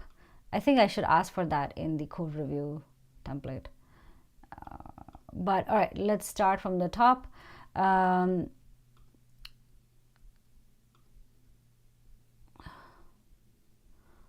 Let's go into source. I'm going to go into app, landing, admin, API auth folder.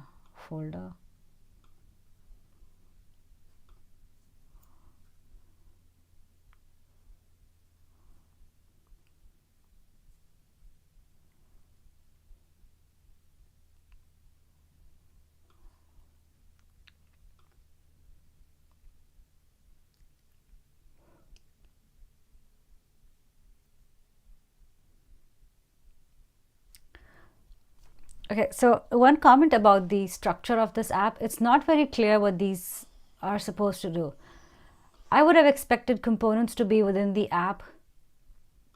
Library is fine being outside, but it's not very clear what is the difference between app and components.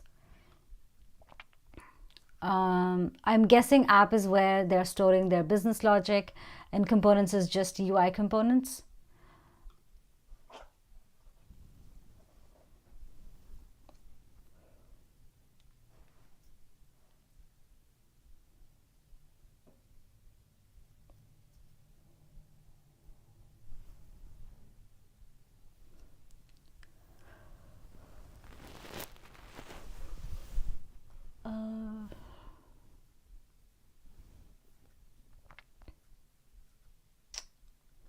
Use accessibility tree mode and Chrome's Lighthouse to figure if there are accessibility issues.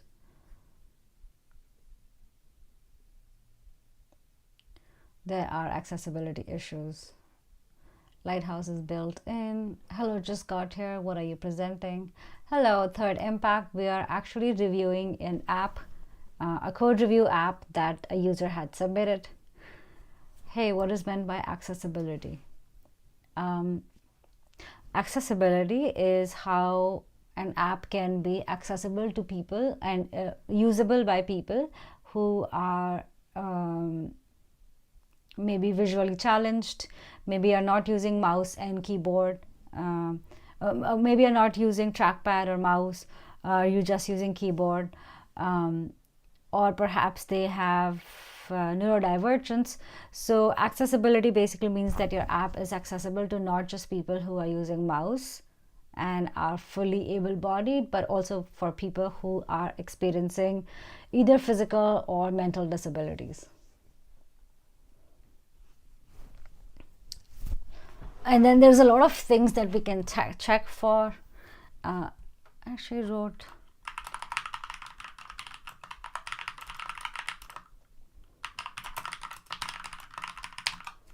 an article on it, and I'm going to share this so you can read it. Where is this?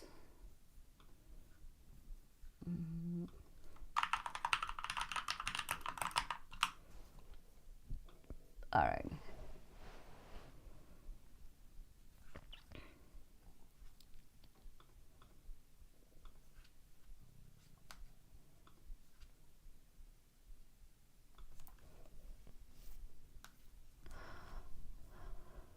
Okay, what was I looking at? Yes, layout. And okay, so which file should I look at? Let's see, auth, API, admin. I do want to take a look at the component that was that was being used for adding bookmarks. So let's take a look at where does this come from. Folder card. Let's just start from this one. Add bookmarks dialog. So it's using this. Thank you, Varun. Are you including accessibility in your React course? I am, although I will not be able to go into too much detail, but I am going to put that in the course.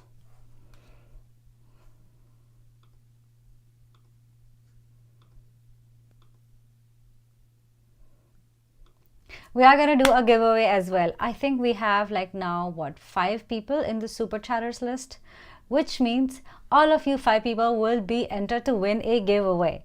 We're going to give away, we'll see what we give away. Depends on my budget at the time. We're going to give away either one of these swags that I have shared in the poll, or we're going to give away a keyboard, or we're going to give away books. So if you have a preference, tell me. I have a feeling all of you are going to say keyboard.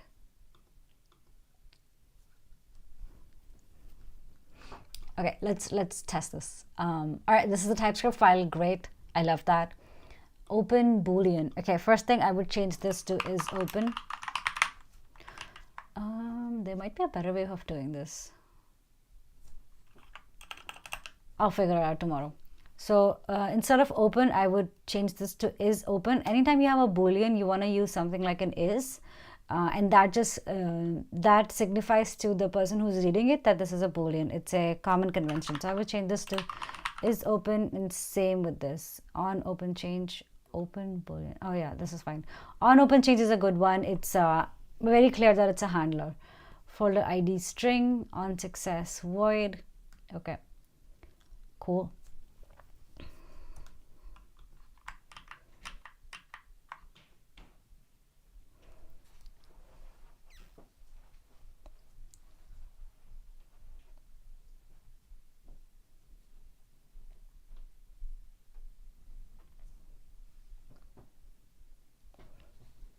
Giveaway is keyboard. I would prefer books anytime. Keyboard is good and books also.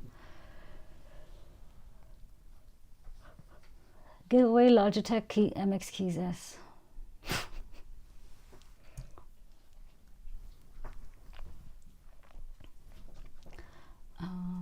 Set description. All right, let's review this folder.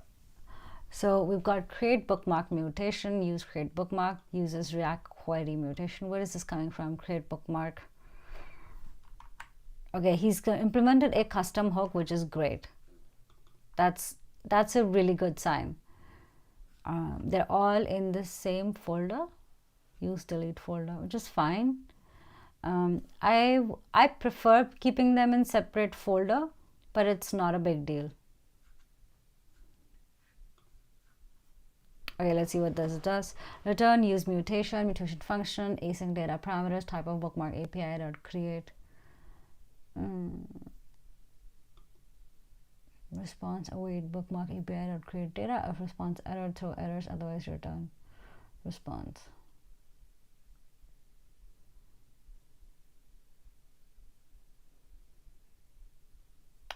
So I would just put this in a try catch.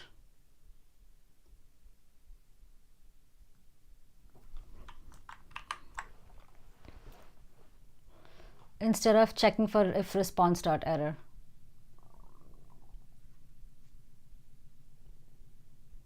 So I would put a try here, and then because something else could go wrong, and then I would put a catch error. Then I'll throw an error, and then this can also go in here then. Oh my goodness. And so this can go in here as well. Throw new error.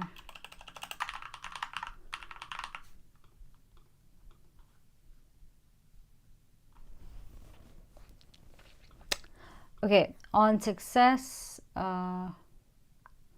query client, invalidate queries. That's good that he's invalidating queries. Invalidate queries, folder keys dot detail, folder keys dot lists, toast dot success. Where's this toast coming from? Oh, that's why this is from. That's why these are all in one, because he's using, what is this, Sonar? I've never used Sonar. Oh, Shadcyan. Oh, okay.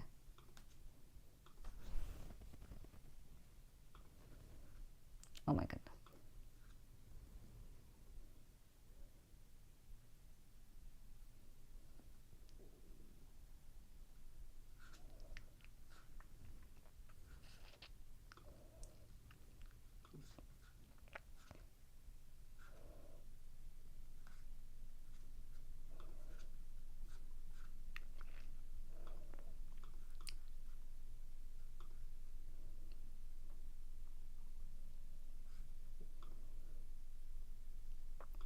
Okay, I don't know why there is a void here. I have not used this query client dot set data with a void. Is this standard? Let's see.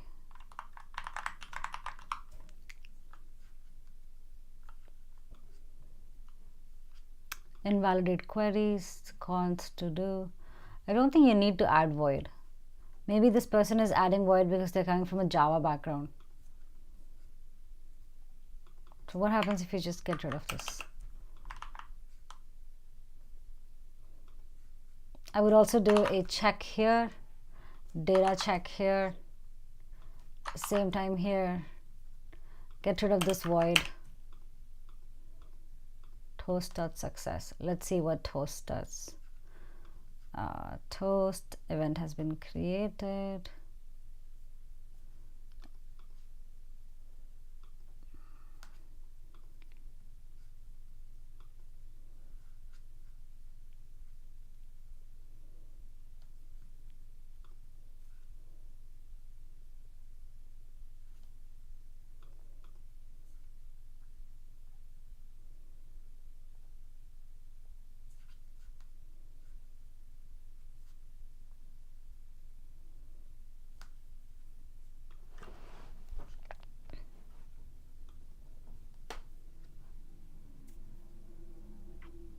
Ghost has been deprecated by Shatsia, and henceforth they are having a backup component for its honor.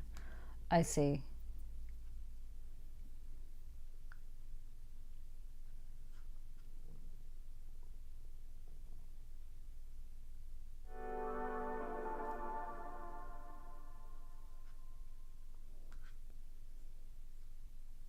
Thank you for subscription.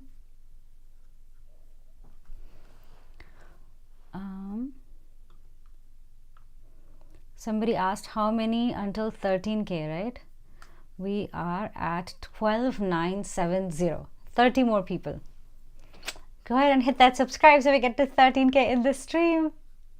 I can't see the screen watching in mobile phone. Can you zoom in a little? Okay.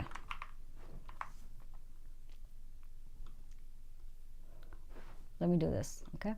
Let me see if I can make this bigger.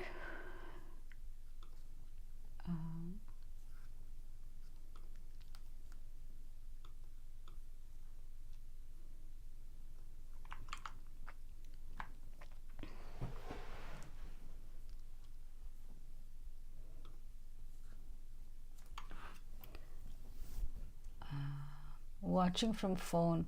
Yeah, it's hard to view code on phone, so I highly recommend watching it on a device, like on a desktop. But let me see what I can do.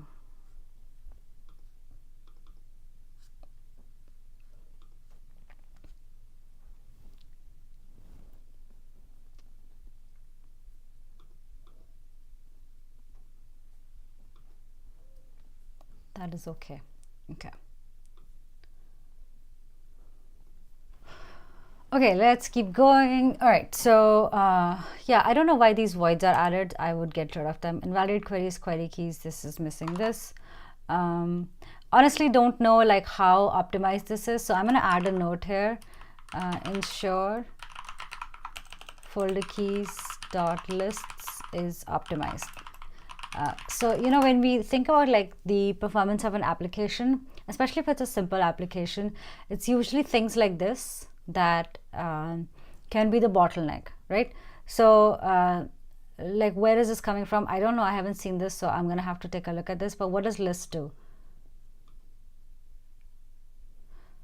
So I would make sure that the list function is optimized if I'm checking for performance optimization of my app. All right.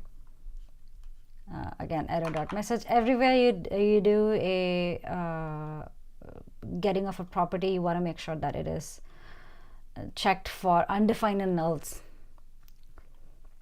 Okay, use create bookmark is what we were doing. I get rid of voids, bookmark data, data.bookmark title.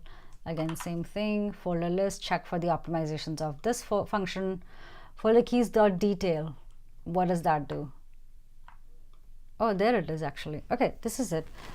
Folder keys dot all list as const.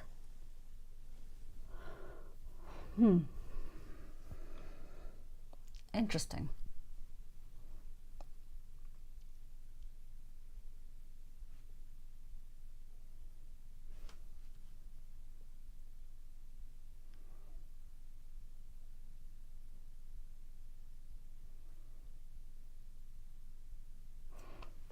Interesting.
This is a really interesting way of writing this, like bookmarkkeys.all.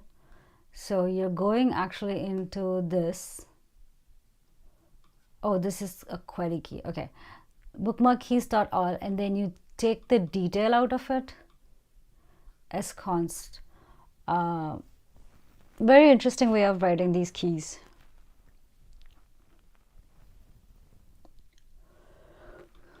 Bookmark keys.details. So you're like calling a function within it, which actually just expands the all and like, and then gets that property out of it. It's very interesting.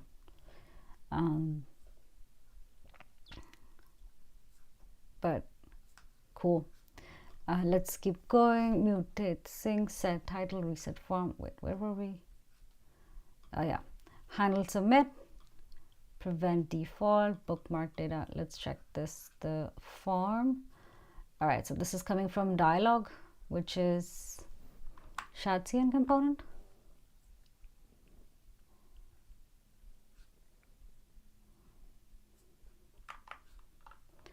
Dialog content, class name. What is this? Tailwind? Probably Tailwind. Dialog header, add new bookmark, dialog description, form on submit, handle submit, class name.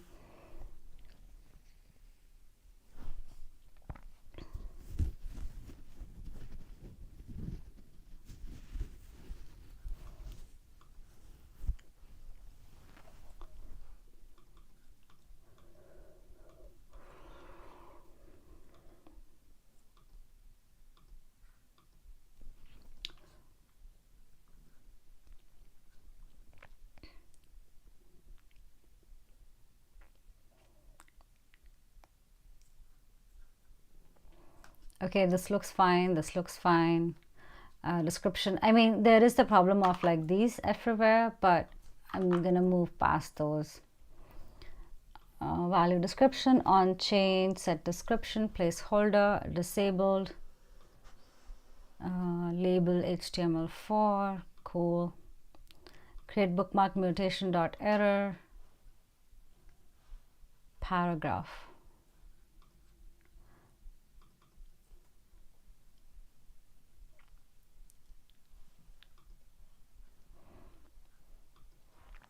This looks fine too. Dialog footer, cancel, variant outline, on click, handle close, disabled. I think this is the button that didn't have that area, that didn't have that outline when it was focused. So probably that's because of this variant. Button type equals submit, disabled is this, is pending, button, dialog footer. Okay, form. Cool. Using a form component is fine. You could also do a form like Formic. And if you're using the TanStack like TanStack stuff, then there's a TanStack form as well, so you could do that as well. Something that you can keep in mind is that on submit in React 19,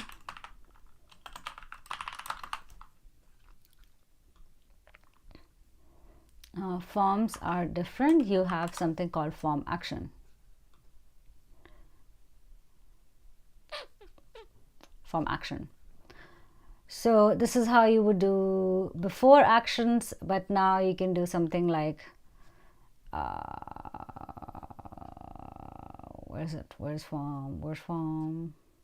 There, you can have form action equals submit action.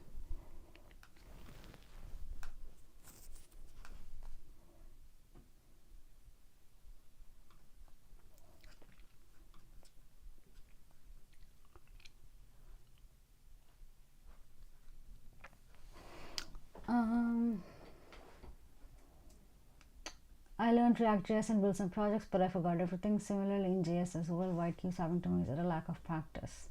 Yes. How many subscribers you need to hit 13K? Toast has been deprecated. Hello, I can't see the screen. Okay. At Slack, what is that you mostly did? Also, how often did you have to create new UI projects at Slack? Excuse me. Time for coffee. At Slack, what did you mostly do? Build UI components. Sometimes build new projects from scratch. Sometimes work on completely new products. What are you doing? Can I get some context? Yeah, we're code reviewing apps. The link to add a link to get your app reviewed is going to be in the description, so check it out. And I am reviewing the code. Who will receive the keyboard? So we're going to do a giveaway to the super chatters, and you can be a super chatter by clicking on, let's see, I don't know, maybe this one by super chatting. So we're gonna give away a super chatter. We're gonna give away something to the super chatters, whether keyboard, whether swags, I don't know, I haven't decided that yet, but I'm gonna take a screenshot of everybody who has super chatted today, which is all of these folks, and then we're gonna do a giveaway, and I'm gonna announce that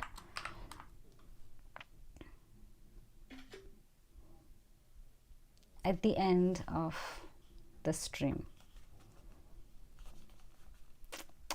Oh, thank you.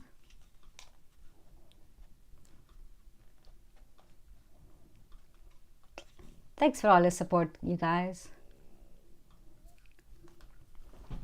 All right, let's keep going. There's a lot of folders in this, so I don't want to review every single component, but I want to review something more important in here, so we'll see.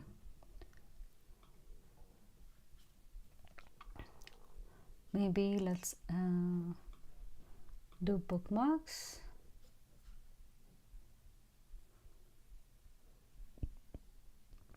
Oh, this is the API.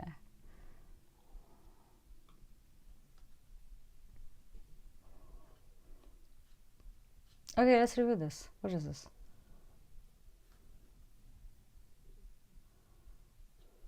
Oh, this is just a login page. No, this is boring page.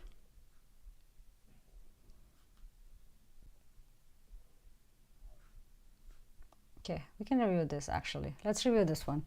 Public folder page.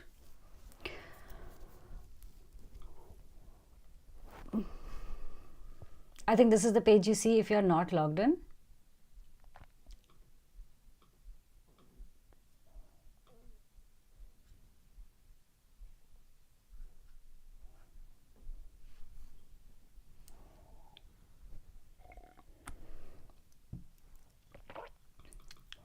Okay, they're using is loading and set is loading. And what is this being used for? Okay. All right, so this is what I would do. This is a fetching function, but there's already TanStack query in this. So I would replace this and add TanStack query instead of doing this yourself. You get a lot more control over caching, you get a lot more control over URL params, so I would do that.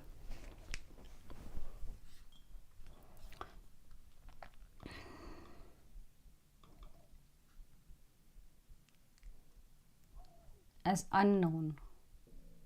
So instead of unknown, you can actually define the type of what this data should look like, and that specifies, that makes sure that your data is like that makes sure that your data is conforming to a format that you expect instead of keeping it as unknown. Data equal raw as folder public folder. Okay, this is fine.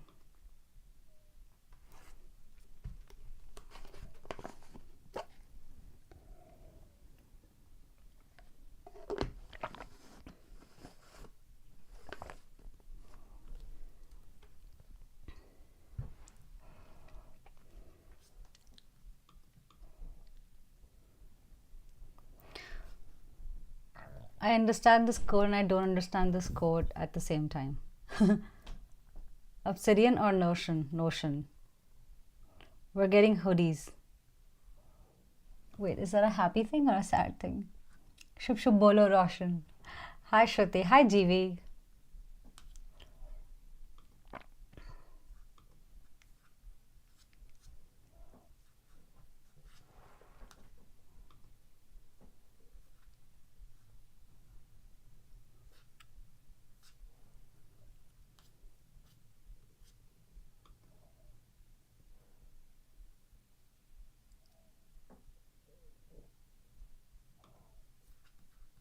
Do you use Copilot or Cursor at work? I actually work for myself, so I can use whatever I want. Happy thing, ma'am. Oh, happy thing. Okay. Hi, Shruti. Will you do code review every day? Yes, every day this week. So today I'm doing manual code review. I'm the one reviewing code. Tomorrow I'll see if I want to use an app, like an AI app, or I want to continue reviewing code manually. If you want to get your code reviewed, the link is going to be in the description of this YouTube video. So check that out. And then on Thursday, we're going to review code with Baz, which is an AI code review editor as well. And then on Friday, I might check out CodeRabbit or not. This is TypeScript too. Yes. By the way, the space was good on DevHub. I like your insights. Oh, yay. Thank you, Roshan. Alrighty. And as a reminder, we're also going to do a giveaway at the end of this live stream today, which means that if you are a super chatter, you will be entered to win a giveaway. We have been questioning, should we do hoodies, should we do keyboard, should we do books, should we do t-shirts? I don't know yet. But we will announce the winner and then we'll figure out the giveaway. We'll figure it out. Okay, let's keep going. All right, set is loading to false. So yeah, so I would just get rid of all of this, and actually I would use TanStack query, so you don't have to do this yourself, okay? And then void, I don't know why this person is using void. I think maybe because they're coming from a non-JavaScript world, but you don't need to use voids. Folder ID, okay, use effect folder ID, so you won't need to do any of this. All right, so yeah, this was the thing that was causing that huge screen. So I would get rid of this and I would actually add it to the section or the main tag itself. So if there's an error, then this I would actually add as a new component. So I'm going to cut this out and probably add like handle error. I don't know, something like that. What does it do actually? Button on click fetch folder refresh. Okay, so I would probably make this into a refresh component.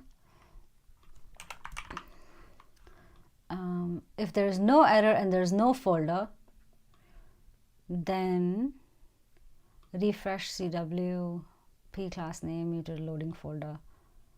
This I would actually make like a animated loader instead of just the text. Oh yeah, this is what it is. Refresh CW. What is this refresh CW? Where does this come from? Oh, Lucid. Okay. Cool. So that is already animating folder.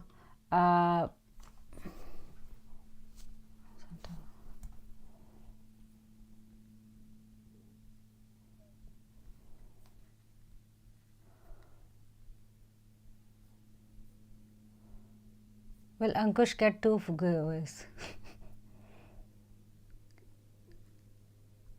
What is your typing speed? I don't know. How is life different from being a full-time YouTuber than just working on a job? I can wake up when I want, I can sleep when I want, I can work all day long, or I can take a day off. Wow, that could have been a poem. I have a lot more control over my day and what I learn and what I do.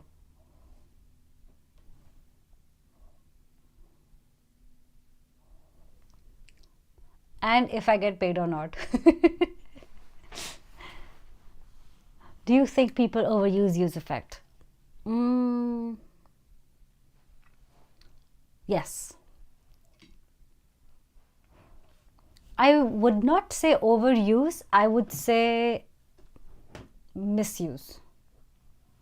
Probably you don't need use effect as much as you do, as much as you're using it. There's actually a really great article on it. I think Dan Abramov wrote the use effect.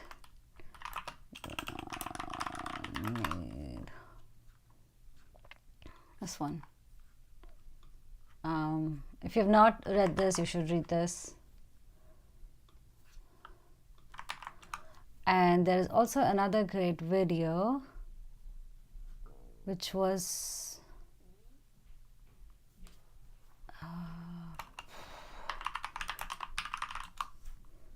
this one.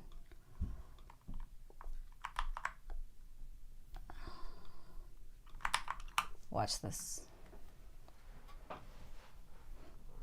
Okay. All right, folder. Just press under gap 4. Hold on. Where is this? Okay. I would move all of these into their own components. This is folder name, folder description. I would actually call this like, I would actually make a full like folder card here. So folder card or something like that. And then this would go inside it. So this would be like folder header.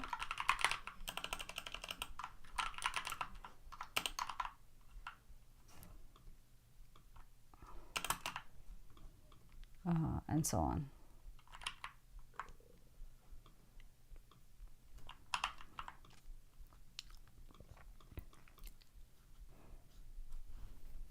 So you always want to do this, always want to do this. Pull out bookmarks.map, key bookmark.id. Always want to do this. On edit undefined. So instead of doing that, you could just do this. But I don't know why you would have. I don't know why you would have an I don't know why you would do this, but I think you could just skip this out. That's it. Bookmark equals bookmark.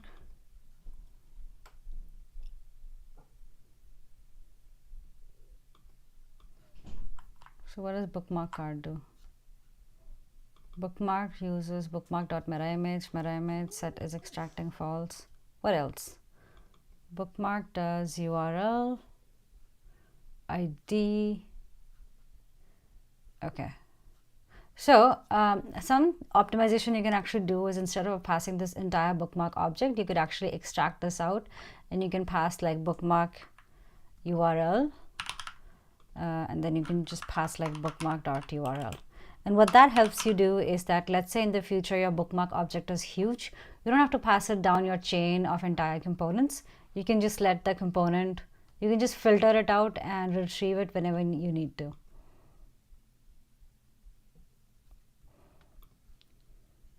So this way your component becomes light.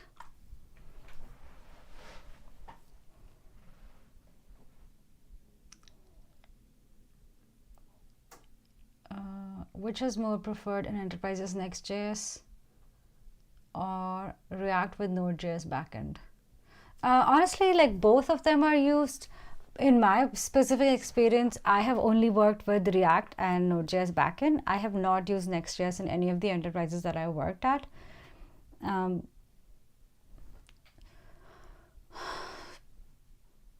But Next.js is pretty commonly used as well. Shruti, how is life different being a full-time YouTuber than just working on a job? My question was regarding finance and money. Do you enchanted to chase the job, money, stable income than doing YouTube? Oh, I love this question, Rahil. Great question. And the short answer is yes, I do. Stable income is very tempting.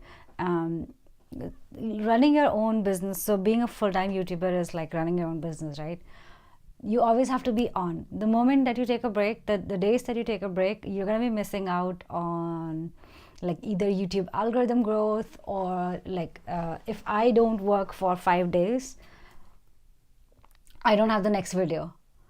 I could batch content together. I have not gotten to a point where I can batch content together and then I have videos ready to go. But if I'm not working, like for example, if you've been watching 31 days of fundamentals, JavaScript fundamentals, you would notice that I missed a few days.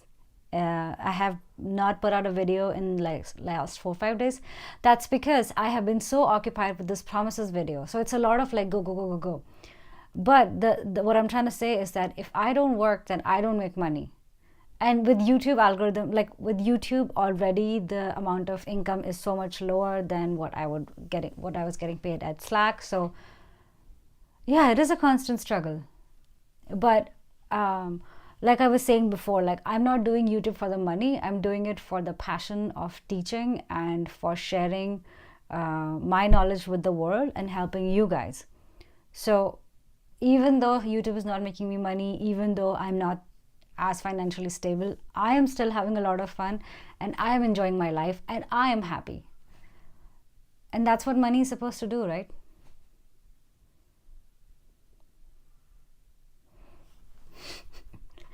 On that philosophical note. Okay, one thing that I would do in this is like these classrooms are too long. Like I understand that it makes it look pretty, but actually with Tailwind, you could also write custom classes, and then I would do that. Like I would rename this into a custom class and then put my like thing there, put my styles there. No bookmarks. Okay, there are too many if blocks here. All right, there's a folder and then there's an error and then there is another if and none, like there's another if and else. So I would simplify this a bit. This is hard to see. All of these first of all need to become their own components, but also too many if blocks here.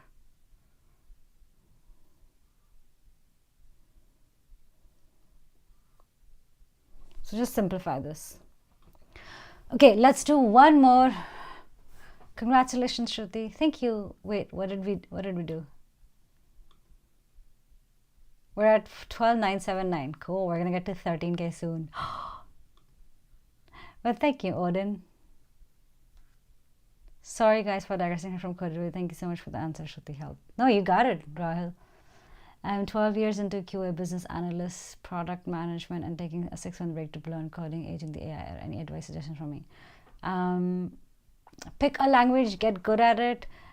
Use AI as your code assistant, not your editor or your writing person. Like don't just vibe code, write code yourself.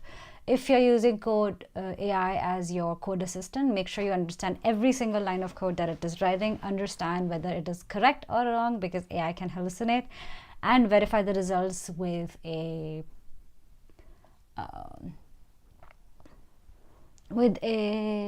blog post, or like verify the results with MDN or like official documentations. So don't rely on AI as your complete knowledge source. Alrighty, folks, let's do one more file, and then we're gonna call it a day.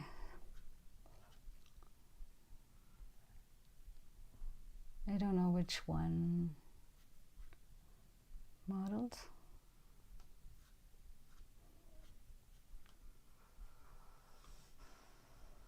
Landing. Layout.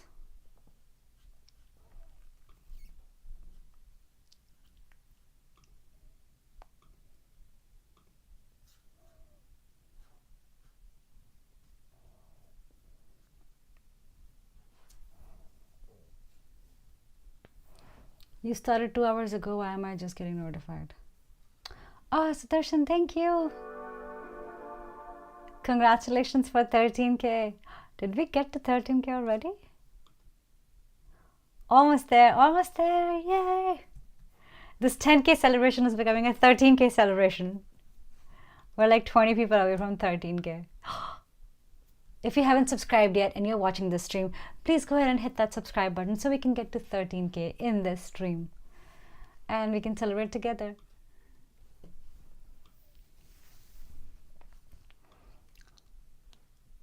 All right, let's do this. Okay, so auth is coming from next auth. Cool. Sudarshan is from future.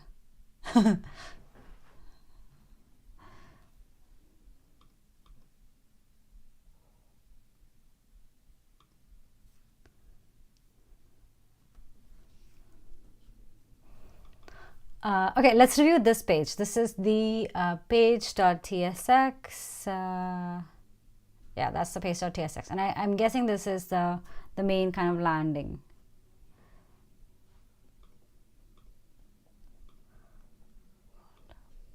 I would rename the files though. I think it's very confusing to see. Like everything is a page.tsx, page.tsx. There's 3 pages in here, so it's very confusing.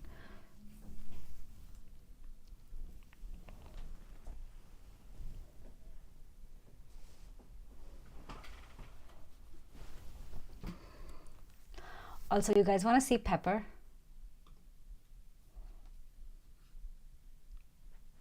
Text Pepper in the chat if you want to see Pepper.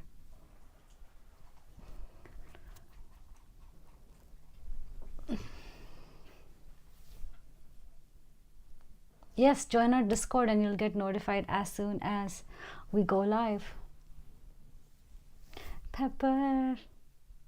Just curious, is it hard to maintain YouTube channel and full-time job? Yes. Oh my god. Oh, it's so much work. Oh, so many people want to see Pepper. Okay, you guys, look. Pepper, Pepper, Pepper, Pepper. Okay. She's right here. Look at her. Pepper. Pepper. She's like, don't bother me. I'm sleeping. Pepper. She's like, are we done yet? Can we go? I'm bored. Okay, let's do this component. Okay, use React Query for data fetching. Perfect. Show add folder, show import export. Oh, okay, interesting. Show add folder, show import export. Again, I would change this to is add folder shown or something like visible, and is import export visible. So anytime you have a boolean, prefer using is. Refetch, original refetch. What is this original refetch? Data is folders response is loading. And just a minor code thing, I actually also like having this like this, so that anything that is automatically destructured goes at the bottom. It just makes reading easier. Post.success, bookmarks refresh, catch error, fail to refresh, handle. What is this original refetch and where does this come from?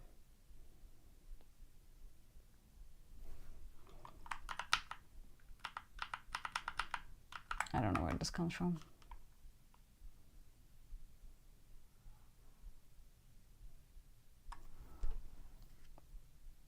Oh shit, show code please. My bad.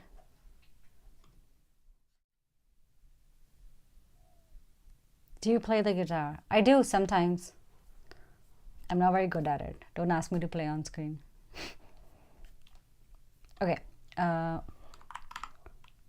I think you guys missed what I was saying. So what I was saying was that anytime you have, so it was actually originally like this. It was at the bottom. Minor thing, move it at the top. Then also if you have anything that uses a boolean, prefer using an is in front of it. So instead of show add folder, use is add folder visible.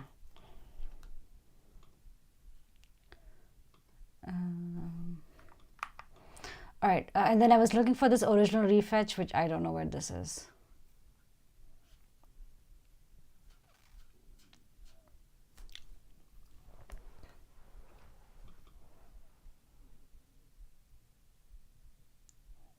Oh, function to manually refresh the query. Oh, it's a tan stack thing. Never mind.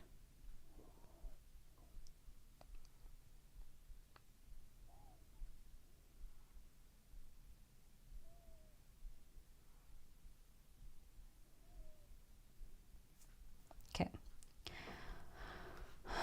Okay, folders is folders response.data.folders or empty. Interesting. Why is it here and not in a state? Folders response. It comes from use folders.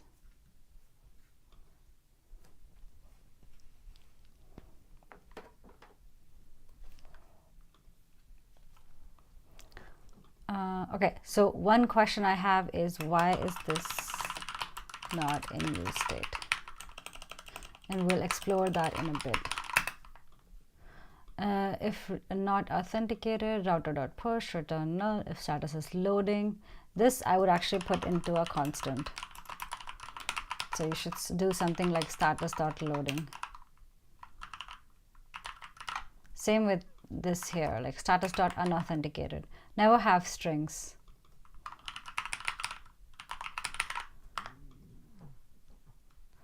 Or rather, it should be an enum.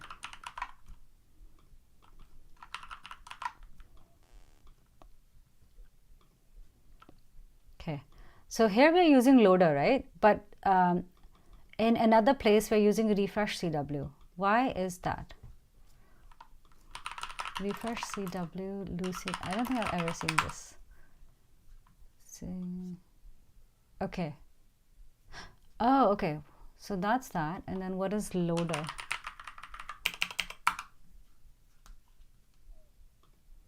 Loader is that. Okay,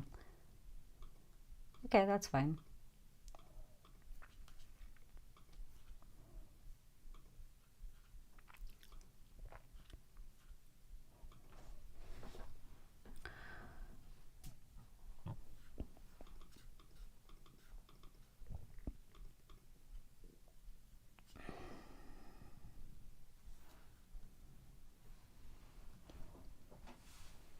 Recoil or Redux? So I have not used Recoil myself. I am not so I don't know what Recoil is like. I've not used it myself. I've used Redux. Redux is fine. Redux is pretty stable, actually. Let's not say fine. Redux is pretty stable. It's pretty good. It's a good library.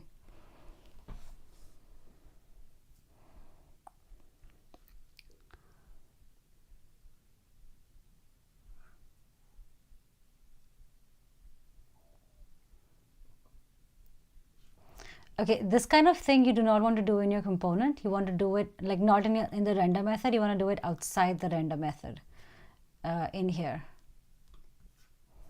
Folders.reduce. Like heavy computations, take it out of your render file, render function, and put it outside the render function. And then make sure you add use memo to it. So I would change this folders.reduce.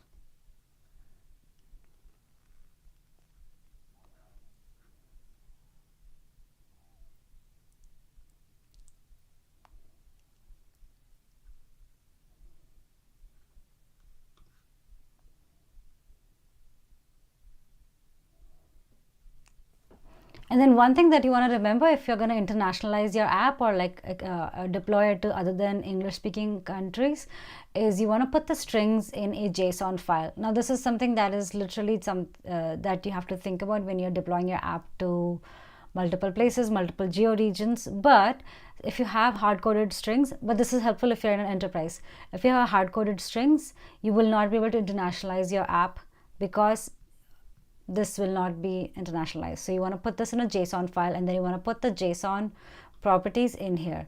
And that way, when you go to internationalize your app, you can actually give the JSON file to a translator, to somebody who can translate to a different language, and then they can write a new JSON file for that language. And then depending on which language you've selected, you can put that string inside.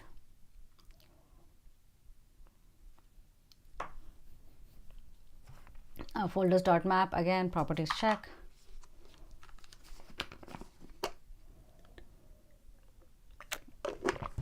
Okay. On open chain, on success, import. Okay, cool.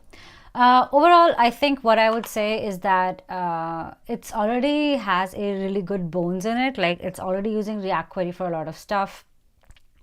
I haven't tested the caching mechanisms or anything like that, but they're using React Query, so I'm guessing they're taking care of a lot of the stuff. One major thing that I see is that null checks are not happening, so there could be errors coming in from a lot of places. I would also rethink about the expensive calculations and maybe putting some stuff in use states. Like for example, this could totally go in use state so that when data changes, it updates folders.length. Because now when does it actually happen? Like if I add a folder and then I create folder,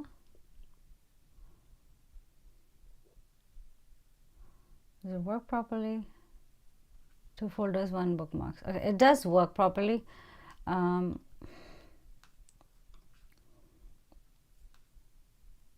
this is something that I would definitely test. Would you say companies these days are expected for you to know tools like Copilot and Cursor? No, not really. Some companies allow you to use AI tools, but it's not like something that you're expected to know. It's a good to know, at least as of now. Alrighty, and now is the moment that we have been all waiting for. Giveaway. What's the name? Like, okay, so now I'm gonna actually find, do a giveaway thingy. What is that called? Like a roller thingy, and whoever is gonna be in the top chatters is gonna be entered into the giveaway. So I will give you guys another 5 minutes to enter in the super chats if you want to, and then we're gonna enter all of these folks into giveaways. So while I do that, while you wait, I will 2 giveaways for Ankush. I'm gonna set this up. For random name picker. That is what this is. Meanwhile, I will set this up. And while I set this up, I'm gonna also go back to chatting mode and see if you have any other questions. But you have last few minutes to enter into giveaways if you want to. Subscription count, let's see, 12984.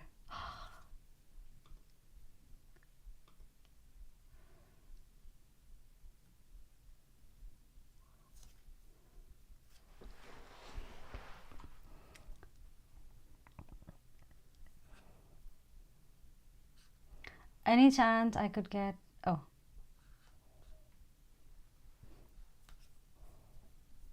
alrighty.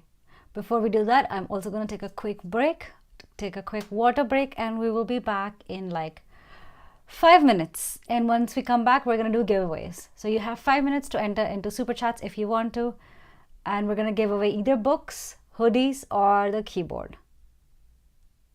I will see you in like 5 minutes.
All right, folks, we're back.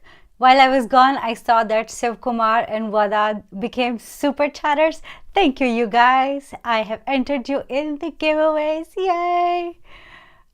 Yes, if you have not subscribed yet, please do. We're so close to 13K. So close that we're only 15 people away. And we might be able to celebrate this together. So I'm going to keep streaming until we get to 13K. Because I want to celebrate with you all. I also saw that there are some questions in here. And let me go through this. Zoshtan. Yes, Zoshtan is great actually. I've used it briefly in a app that I was building. It's great. It's like lightweight Redux. It's like Redux plus UState. Subscription count 12,985. If you are a staff software engineer at PayPal, were you vested more at front end more than back end? Yeah, so at PayPal, I was more of a front end. I did a lot of back end as well. I did a lot of GraphQL APIs. I did some Java APIs, but more on front end. Giveaway keyboard. Okay. I think I have a really great idea of what I want to give away.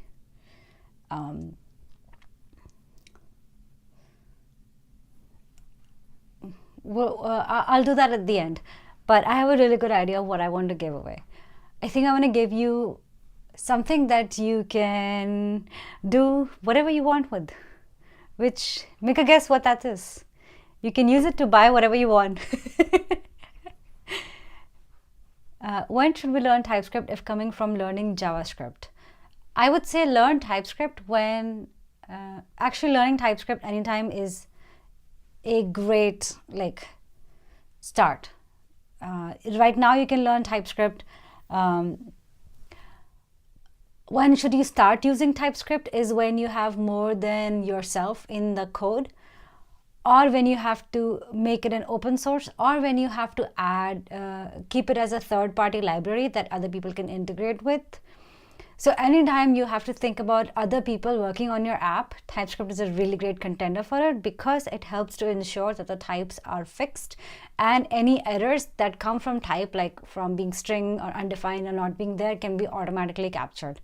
We spend so much of our time thinking about it. Actually, maybe that's why this person did not put undefined checks in here. That could be it. Yes.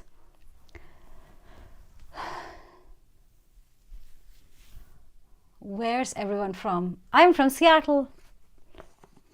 Congratulations.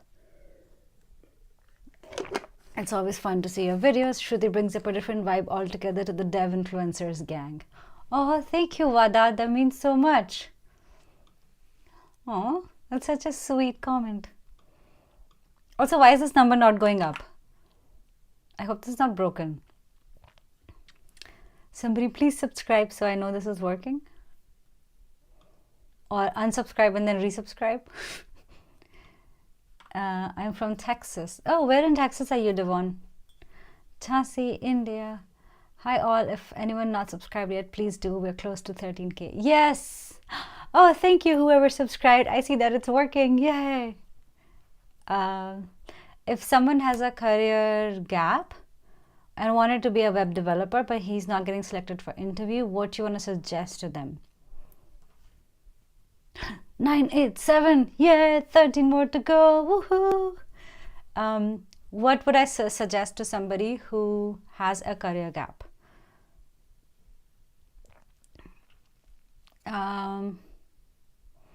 So when you have a career gap, the biggest thing that people see is that you have this gap year where you did not learn anything or did not progress in your career. That's what the career gap really means when people look at your resume.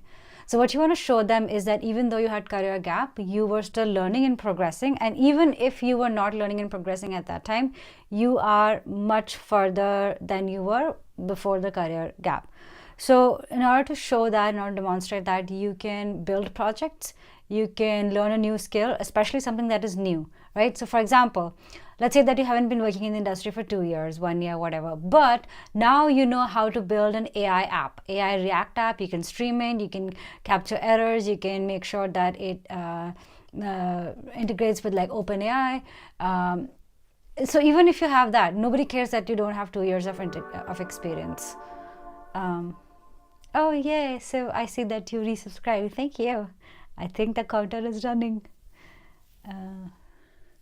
So, so basically, what you want to show to the people is that you don't have a gap in your skills, even if you have a gap in the time that you were employed.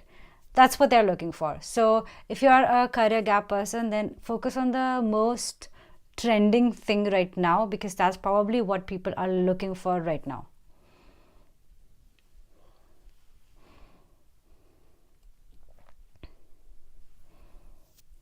If you have a career gap just after college, same advice apply for me too. Same advice, but what I would suggest is that because getting a job after college is already hard enough, even if you don't have a career gap, what you want to do is make sure that you have some projects on your resume. So you may not have a full-time job, but you can be a freelancer. You can build open source projects. You can build projects for your family. You can build websites for your family, for small businesses around you. So basically, what I'm trying to tell you is that career gap doesn't have to translate to skills gap. You can still gain skills even if you're not employed by anybody. That's what I'm trying to tell you. Gift cards. Yes, gift cards. I think gift cards is going to be great. You can buy whatever you want. You don't have to worry about like shitty stuff. You can spend it on whatever you want. So I'm going to give a gift card, and I'm going to give it through Amazon. So you can buy anything on Amazon you want. If you don't like that idea, tell me. But I think gift cards are great. What do you think of Kent's Epic React? I think Kent is a great instructor. I love the way he explains things. So his Epic React actually put some articles on Epic React as well. This one being the one. I think he has a great way of teaching stuff, and I really like when he teaches stuff. Free memberships. Oh, free membership of which site? How did your decision come to become full-time YouTuber after working at big tech? Newsletter link is not working. Is it? It should work. It should work. Sometimes you get stuck on the screen, so just click on continue to destination. Oh, free memberships to my channel. Like my channel, I was telling before, all the content is completely free right now. You don't have to be a member to support. I appreciate your support, but you don't have to be a member to get any content out of the channel. Everything is completely free. OpenAI subscription membership. First, I need to buy that. How did your decision come to become full-time YouTuber after working at big tech? Did you make yourself gain financial freedom before doing this? Yes. Financial freedom, I always say, is like a big part of why I'm able to do what I'm able to do. Thankfully, I had the amount of funds to support myself for a few months. So if you're thinking of leaving your 9-to-5, your stable job, I would definitely highly encourage you to have a good, comfortable cushion. Make sure that your commitments do not prevent you from going full-time independent, because it is scary. It is not as financially stable as having a 9-to-5 job. It is a lot of fun. It is a lot of fulfillment. But you're not doing YouTube for money.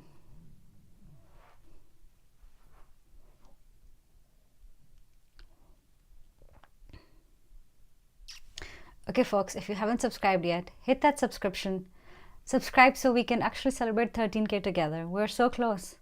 12987. We started off with a 10K celebration, but here we are, a 13K celebration. It is what it is.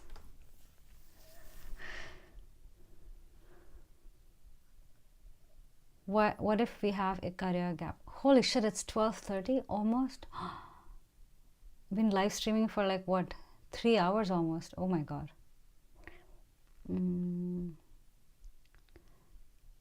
What if you have a career gap? India mein career gap thing is stupid. US mein this thing is not prominent. If one shows that they have the knowledge skills that they can get in any time. Yeah, like I can't speak for India, to be honest. I have not worked in India. But yeah. Hello Didi, how are you? Hi Danish. It's been so long. I know, it's been so long. I want a hoodie, Didi. If you are the winner, I'll give you a hoodie, Danish.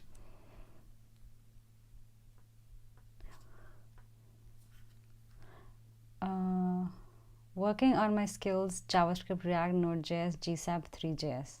Nice. Didi. Yes. How did you get into tech? I got into tech pretty early, actually. Like I was in grade 8 when I built my first HTML site. I was in India back then, so I went to the non-medical route, which is where you do math, science, computers. I also took, I did my undergrad in computer engineering in Canada, and I got a job as an automation engineer. While I was doing my undergrad, I also started building websites for small companies. I was freelancing. I was looking for businesses, like I was looking for clients around me who did not have a good web presence, and I started building websites for them. And that was the first time I realized that I can do something on my own and I can build something on my own. So that's kind of where my entrepreneurial journey started. I did that for I did that for like a year and a half while I was studying, and then after graduating I also continued to do that for like 6 months, after which I realized that I need to pay off my student loans, and this like entrepreneurial stuff is not going to sustain me. I was also super new to the industry, so I did not know what the industry standards for coding are. The only knowledge I knew was from school and whatever I was learning on the job, like on the spot. So I decided I'm gonna get back into, like, I'm gonna go look for a full-time job. And so my first full-time job was at TELUS Communications in Vancouver, Canada, as an automation engineer. And I had no idea what automation engineer does. I was like, this sounds pretty cool. I might be doing cool stuff. So I joined the job and I realized that automation engineers are QA folks who write code to test what the UI should do. So I'm testing somebody else's code. And I was like, that's not what I want to do. I want to like build my own code. I want to build my own app. I don't want to be testing somebody else's app. I don't know why I call it somebody else. It was like company's app. But I was like, I want to write my own code. I want to build something. I don't want to test something that somebody else built. So then I was talking to my manager and I convinced him that I want to get into software development instead of software testing. So he was like, okay, you have good experience, because I had built websites for freelance clients before and I came from a computer engineering background. So he was like, you have good experience. Let's see if you can, let's put you on a project. Let's give you some tickets. Let's see how you work on it. And if it works out well, then maybe you can transition into it full time. So he put me on a project. He gave me a mentor. I was learning React and Redux at the time and JavaScript. And he started giving small tickets like updating the title, very small things. And from there, I never looked back. I have had so much fun. I've been building projects since then. I worked at TELUS for 3 years after that, and then I wanted to move to the Bay Area in San Francisco. So on a whim, I quit my job. I'm kind of like that, I guess. I just quit my job on a whim. I'm very erratic like that. So I quit my job on a whim, and I was like, if I don't do this right now, then I will never be able to do it. I'll always find excuses to be like, yeah, maybe right now is not the good time. So it was, hold on. I was dating a guy back then who lived in the Bay Area, and I was like, I want to go and live where he lives, and I want to live in the Bay Area, and I want to find a stable career, and I'm going to go find a job there. So actually, when I had put my notice in, I had a job at the time, like I had an offer from a company, but on my last day, they actually rescinded their offer.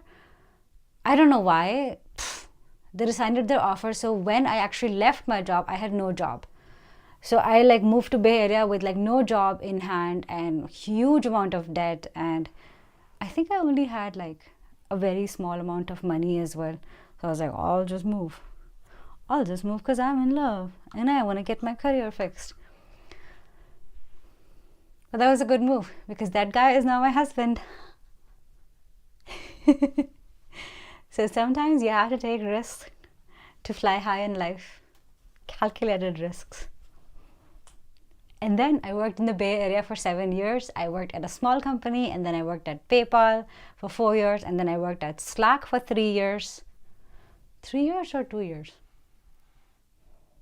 3 years. I think I worked at Slack for 3 years. 2 years. I don't know. And now here I am. I quit my job on a whim, and I was like, I'm going to do YouTube full time. So we're doing YouTube full time. And here we are waiting to get to 13,000 followers. Look at that.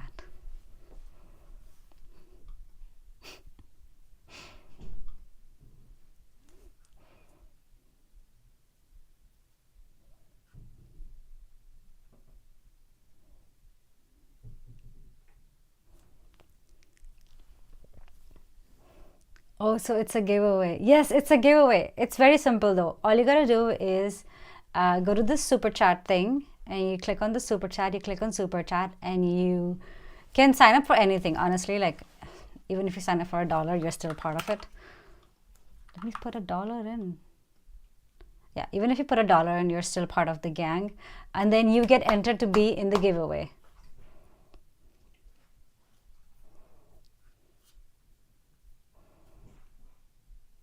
Okay, where are we?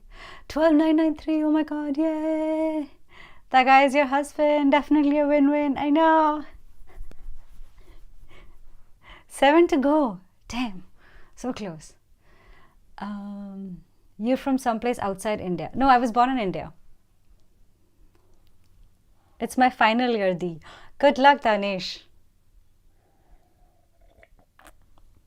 How to learn AI with so many fields in AI, Gen AI, NLP, computer vision, etc. What should I do? Have less than 1 year in time. Okay, Piyush, watch this video that I created. This is how I would recommend get started. Now watch this video and think about an idea that pops in your mind while you're watching this video, okay? In this video, I'm building a real estate app. But when you watch this video, you think about something that you want to build and take this video as like a guide.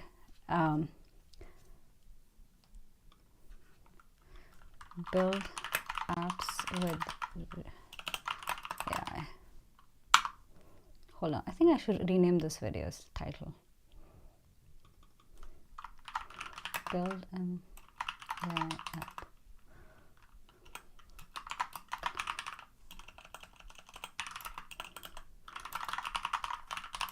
Using natural language processing.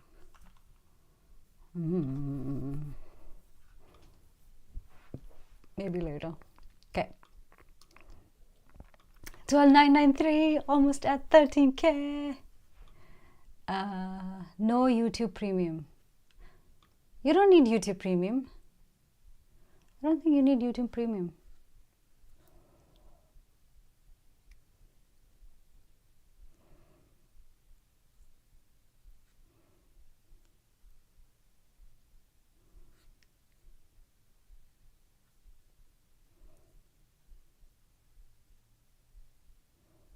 It's my final year, Dee. Um, I'm a bit nervous. Placement time. Oh, you're gonna be great, Danish. Don't worry. How important is web accessibility when it comes to building websites from back then to now? Extremely important.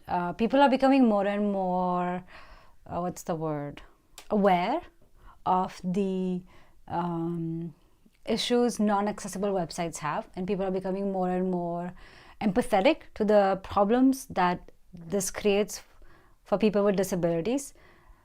And today, the guidelines are even stronger for web accessibility, for web apps to be accessible. So it is a very important skill to know, not just as a developer, but also as a human being. Like, you want to build sites. Like, imagine if you have a house and your friend has crutches, and your house has like really big stairs, or like a big flight of stairs. Your friend will not be able to come. Or let's say that your friend is actually on a wheelchair. They will not be able to come. So you want to make sure that you have an elevator. You want to make sure that you have like either a ramp or an elevator. You want to make sure that your house is inclusive and warm and inviting to everybody, not just people who are able to take the flight of stairs. Right? The same thing for like old parents. Sometimes our moms, dad, they're not able to like walk up the flight of stairs. So you want to make sure that your house is warm and inviting for everybody. Your website is the same thing. It's not just about people who are like healthy and fit and are able to like take up the stairs. The website is for everybody. So you want to make sure that you are able to you want to make sure that your app is accessible to everybody. It's inclusive, it's accessible, it's open to all, and anybody, regardless of their abilities, can access your site. What are your thoughts on master's degree in tech? I personally chose to not do my master's degree because I was able to get the same jobs that master's folks were getting in my field. This is very specific to like web development, my field, front end, back end. If you're an ML, if you're an AI, the thing is different. So it's not a general advice. It's not specific to all the degrees in tech. It depends on what you want to do, what kind of master's degree you want to do, and what kind of jobs you want to do. For web development specifically, you don't need it. How can I connect and have one-to-one conversation with you, Dee? You can check out the TopMate link, which has a one-on-one link. I think it is in my YouTube description, which is right here. Yeah, this one, topmate.io, Shruti Kapoor 08. I think it opens. Or you could join our Discord, and we host sessions, so you can join there. Five folks, yay, 5 more folks until we have 13K. Hi Conrad, so welcome. Thank you for joining us. How can I connect and have one? What are your plans for YouTube course cohorts? Okay, so for YouTube, I have been telling you guys that I'm working on a React crash course where we're going to build Netflix from scratch. That is coming up. My target is to get it out by September 15th. But I want to make sure that it is good as opposed to get it there fast. So I want to take the time it takes to produce a quality content, but my target is September 15th. And it's going to include everything from like auth to performance optimizations to accessibility to like infinite querying, like infinite scrolling, how to optimize your data fetch requests. It's going to have everything. It's going to be the ultimate course you need to be proficient in React. And it's going to be a long course.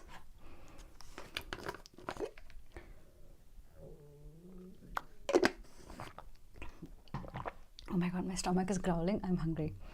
Alrighty. Meanwhile, let's set up for the giveaways.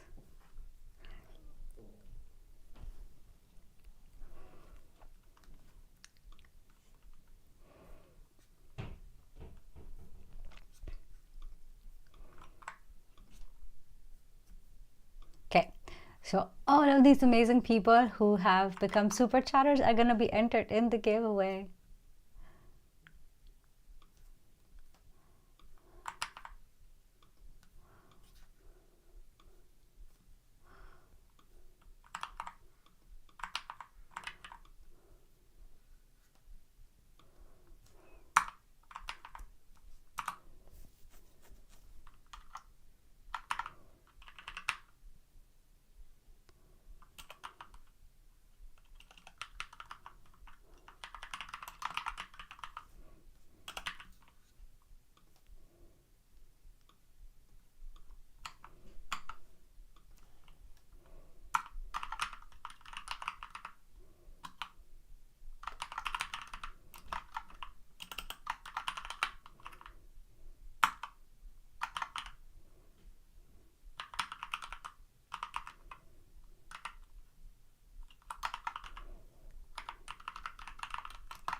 Cool.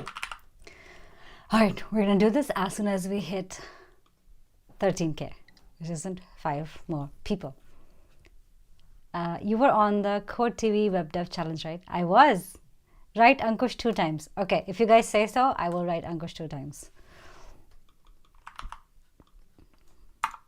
Ankush. Cool.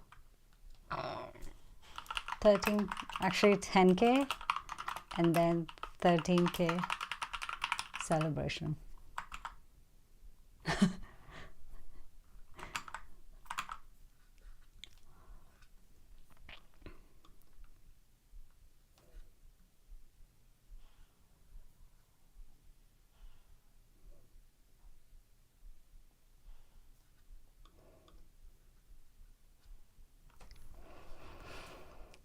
All right. Ujjwal also 2 times. Oh, yeah? My bad. Oh, yeah, you're right. Ujjwal also 2 times. Thank you, folks.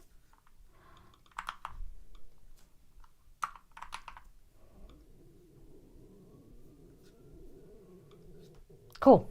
We are, what, 5 people away from doing the giveaway. So if you're joining here new, please hit that subscribe button so we can do the giveaways. If you are wanting to participate in the giveaway, it's super simple. 1 more person, yeah. It's super simple. All you gotta do is be a super chatter, and then you get entered in the giveaways.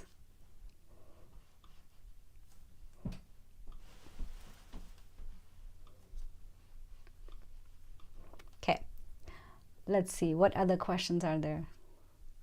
Hi, Mohit. Ankush is hoisted differently.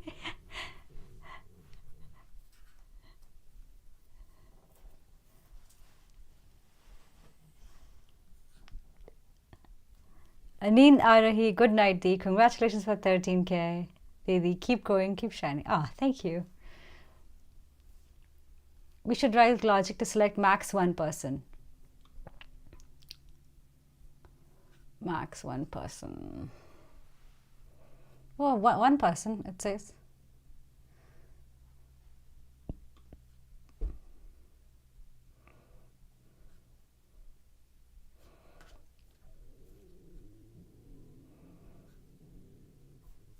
Okay, how many people are there? Let's go, you guys, let's go.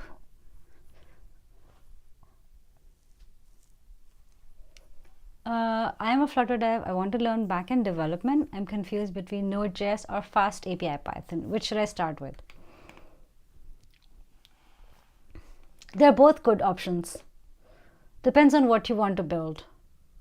997, you guys. 3 more to go. 3 more to go.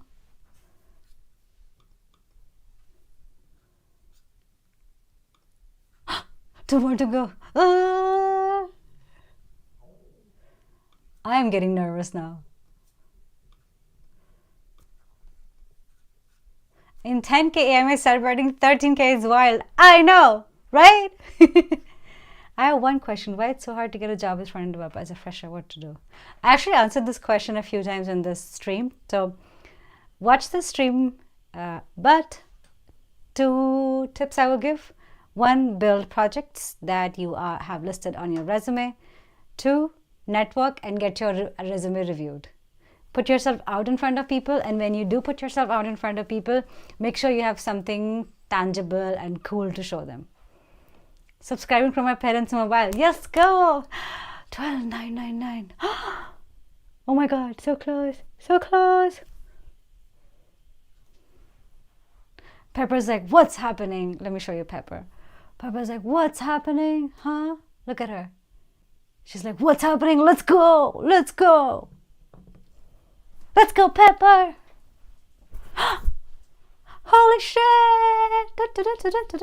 13,000 subscribers, you guys! Damn! 13,001. Oh, thank you. 13,002. Oh my god. Damn. You guys. 30,001. That's fine. Okay, let's do the giveaway. This is where the giveaway is. I think I'm the 13,000 subscriber. Congratulations, congratulations. Thank you guys. Thank you all. Thank you so much for supporting, for being here, for being the 15, 20 people who joined in the last like 20 minutes. Let's go 13K. All right, now let's do this. Drum roll. And the winner is Ankush! Look at that!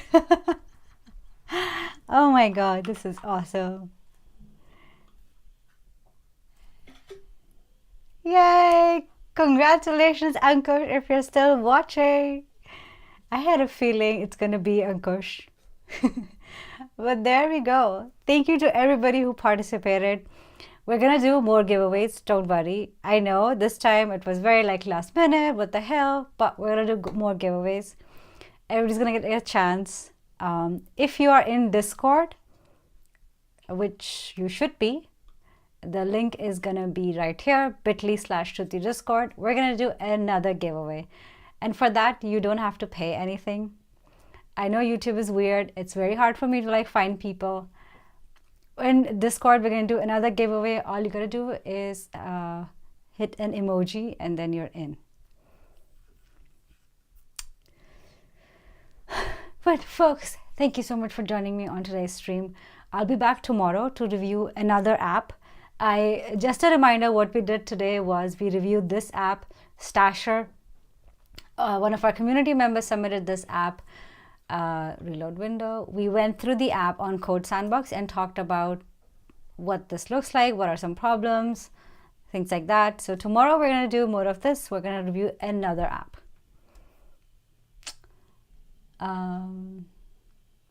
Congratulations. Subscribe from all Google accounts. Oh, thank you, Jignesh. Anticipation. Okay, for the nice questions, any giveaway to me, maybe a half-hour mentorship call. Okay, I got you, Rahul. Send me a message on Discord. I got you. Congratulations. Ma'am यहाँ पे 3 लोग बैठ के subscribe कर रहे हैं. Oh, Ayush, thank you. Thank you to all the 3 people as well. Oh, I love you guys. Thank you. Pepper, that's awesome. Congrats. Can you remove my resume? I'll send you on LinkedIn. Send it to me, Mohit. Actually, send it to me on Discord. I have too many messages on LinkedIn. Ankush will say, do it again. Congrats, Ankush, RDS squad. What would be Ankush getting? I will talk to Ankush on what he would be getting. It'll be, I don't know. I'll announce on Twitter. I will either give away a gift card or somebody said like memberships. I don't know. I think I'm still deciding. But we're going to keep doing these giveaways. This is going to be a part of every celebration that we do. 13K, we did something, 10K technically, 25K, 50K, and 100K. Every step of the way, we're going to do giveaways.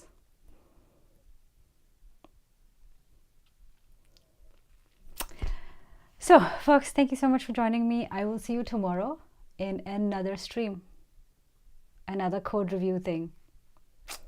Bye.